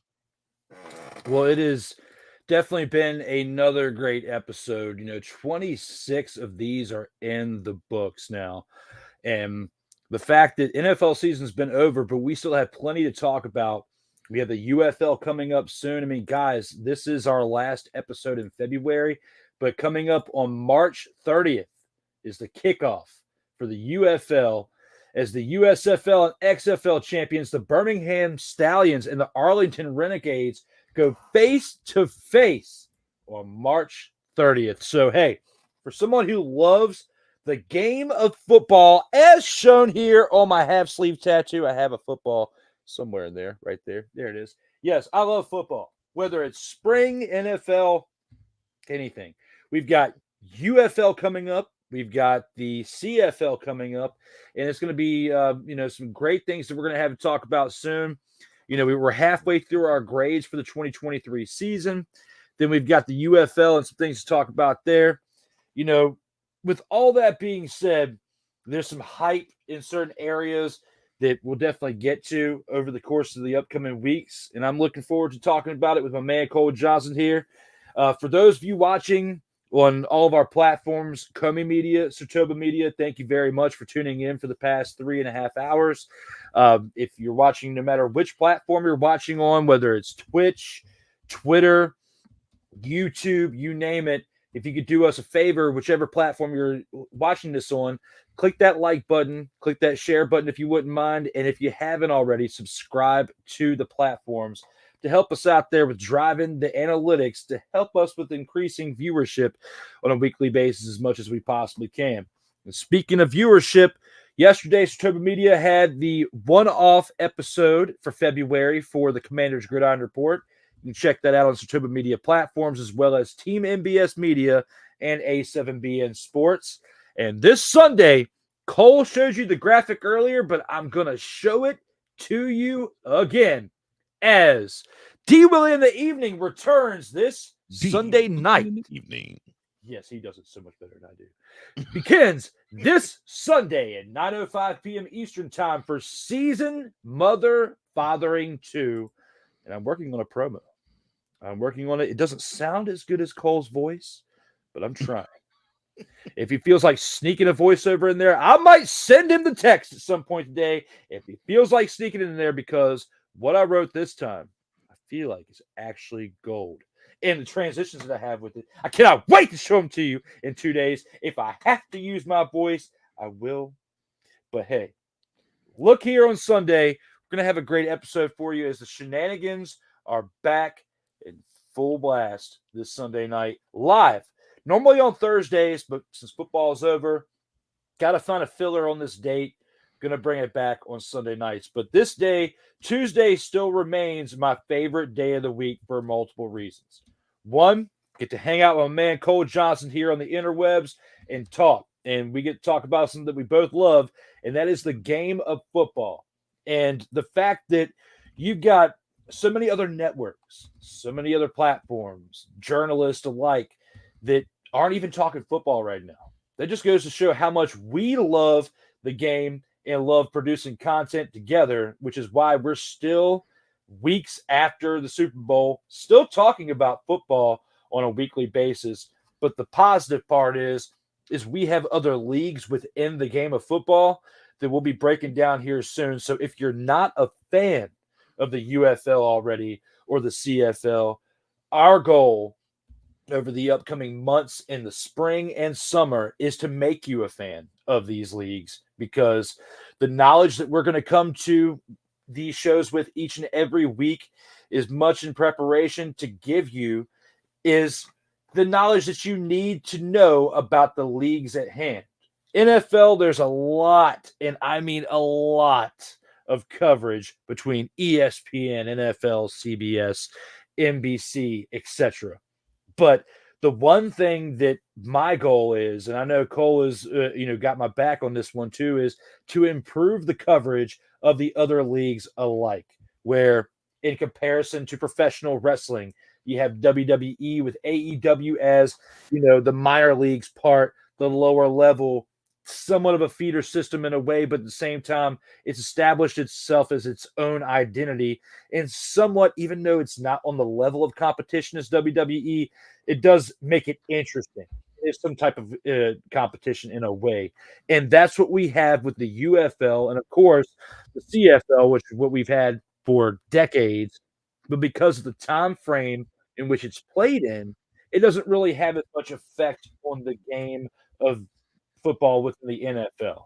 So the UFL being 6-7 weeks removed from the NFL's time playing the time frame, we're gonna have a separate entity of that this year, similar to last year, but now we have two leagues formed into one, very similar to what we saw in the mid-60s when the AFL and the NFL merged to what we know now as the NFL with the AFC conference and the NFC conference within the NFL.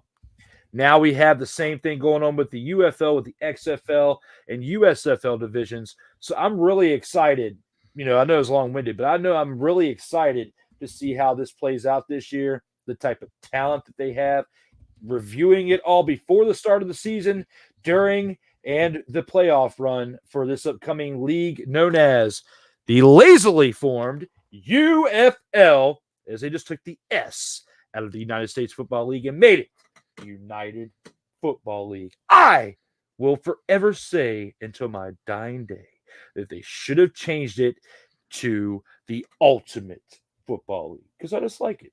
UFL, it sounds really good. But either way, I'm just looking forward to having a fun rest of the year with you guys, with my man Cole Johnson, each and every week, providing the fire for you together out here on these streams. All right. Well, hey, the way you put it, it saves me a lot of what I had to say. But thank you, sir. But yes, I back all of what you said there. But yeah, because one thing that I do want to provide is, or us to provide, is more coverage to the other leagues. Hopefully, the way the NFL gets covered too, and it's outlets like us that has to do it. So I agree with you there. So the combine is this week and early next week. And then we have the free agency period in the NFL coming up in 3 weeks. Yep. You would think that, the excitement of football is over, but the one thing that the NFL seems to do better than I think any other league is they do their best to stay relevant all year long. And I think they've had practice in doing so because they tried to do this starting in the 80s, and it didn't work so well because we were all enthralled in basketball when it came to the spring, or the latter part of winter and the spring, and then baseball in the summer and the early part of the fall. But when the product of baseball started to wane in popularity in the 90s, and then when basketball started to wane in popularity in the 2000s, then the NFL took advantage of that. And now we have a league where it doesn't sound so funny to talk about anything NFL during the offseason. And we just actually had a whole show during the offseason where we talked about nothing but NFL. It's a credit to the game. It's a credit to the people who run it. And we could talk ill about NFL altogether, but quite frankly, you just got to tip your cap to excellence. And right now, they are the product in sports throughout North America, and everybody is shooting to be that North Star. So I'll just give props where it's due, and I'll give the credit where it's due. Thank you, NFL, for giving us entertainment, even when it is not September through middle of February. It definitely is a sign as to the health of the league, and because you want to dip your hands in so many other things, the UFL being one of them, it also shows the game is healthy, thanks to you. And for the many things that you all don't do right, that is the one thing you definitely do right. So thank you, and I look forward to seeing us do the UFL coverage starting in late March. Well, games in late March, but we'll probably cover the league a little bit before then. And then the CFL starting in the summer, and then we'll get back to the NFL in the fall. But we're thankful that we have the game that we love give us entertainment 12 months out the year. Man, football's incredible. As long as it's one. I went to go find one yesterday, but I wasn't able to look at too long. It's great. I love it. Actually, I was getting to use it. I hope it actually is recording. Listening to it. Well, any final words, sir, before we let the Total Football Talk tribe go? Another great episode. Definitely looking forward to next Tuesday already. The time flew by today. Big shout out to Sick Diggy, Ike, Mickey Delaney, Brian McCoffey, and Victor Locke. All of you who commented throughout this show regularly to keep things afloat, keep things interesting with us here in the comments. And those of you who all popped in for a short, quick turn, thank you as well. This wouldn't be possible without you guys. Definitely hope to improve the viewership at some point throughout 2024.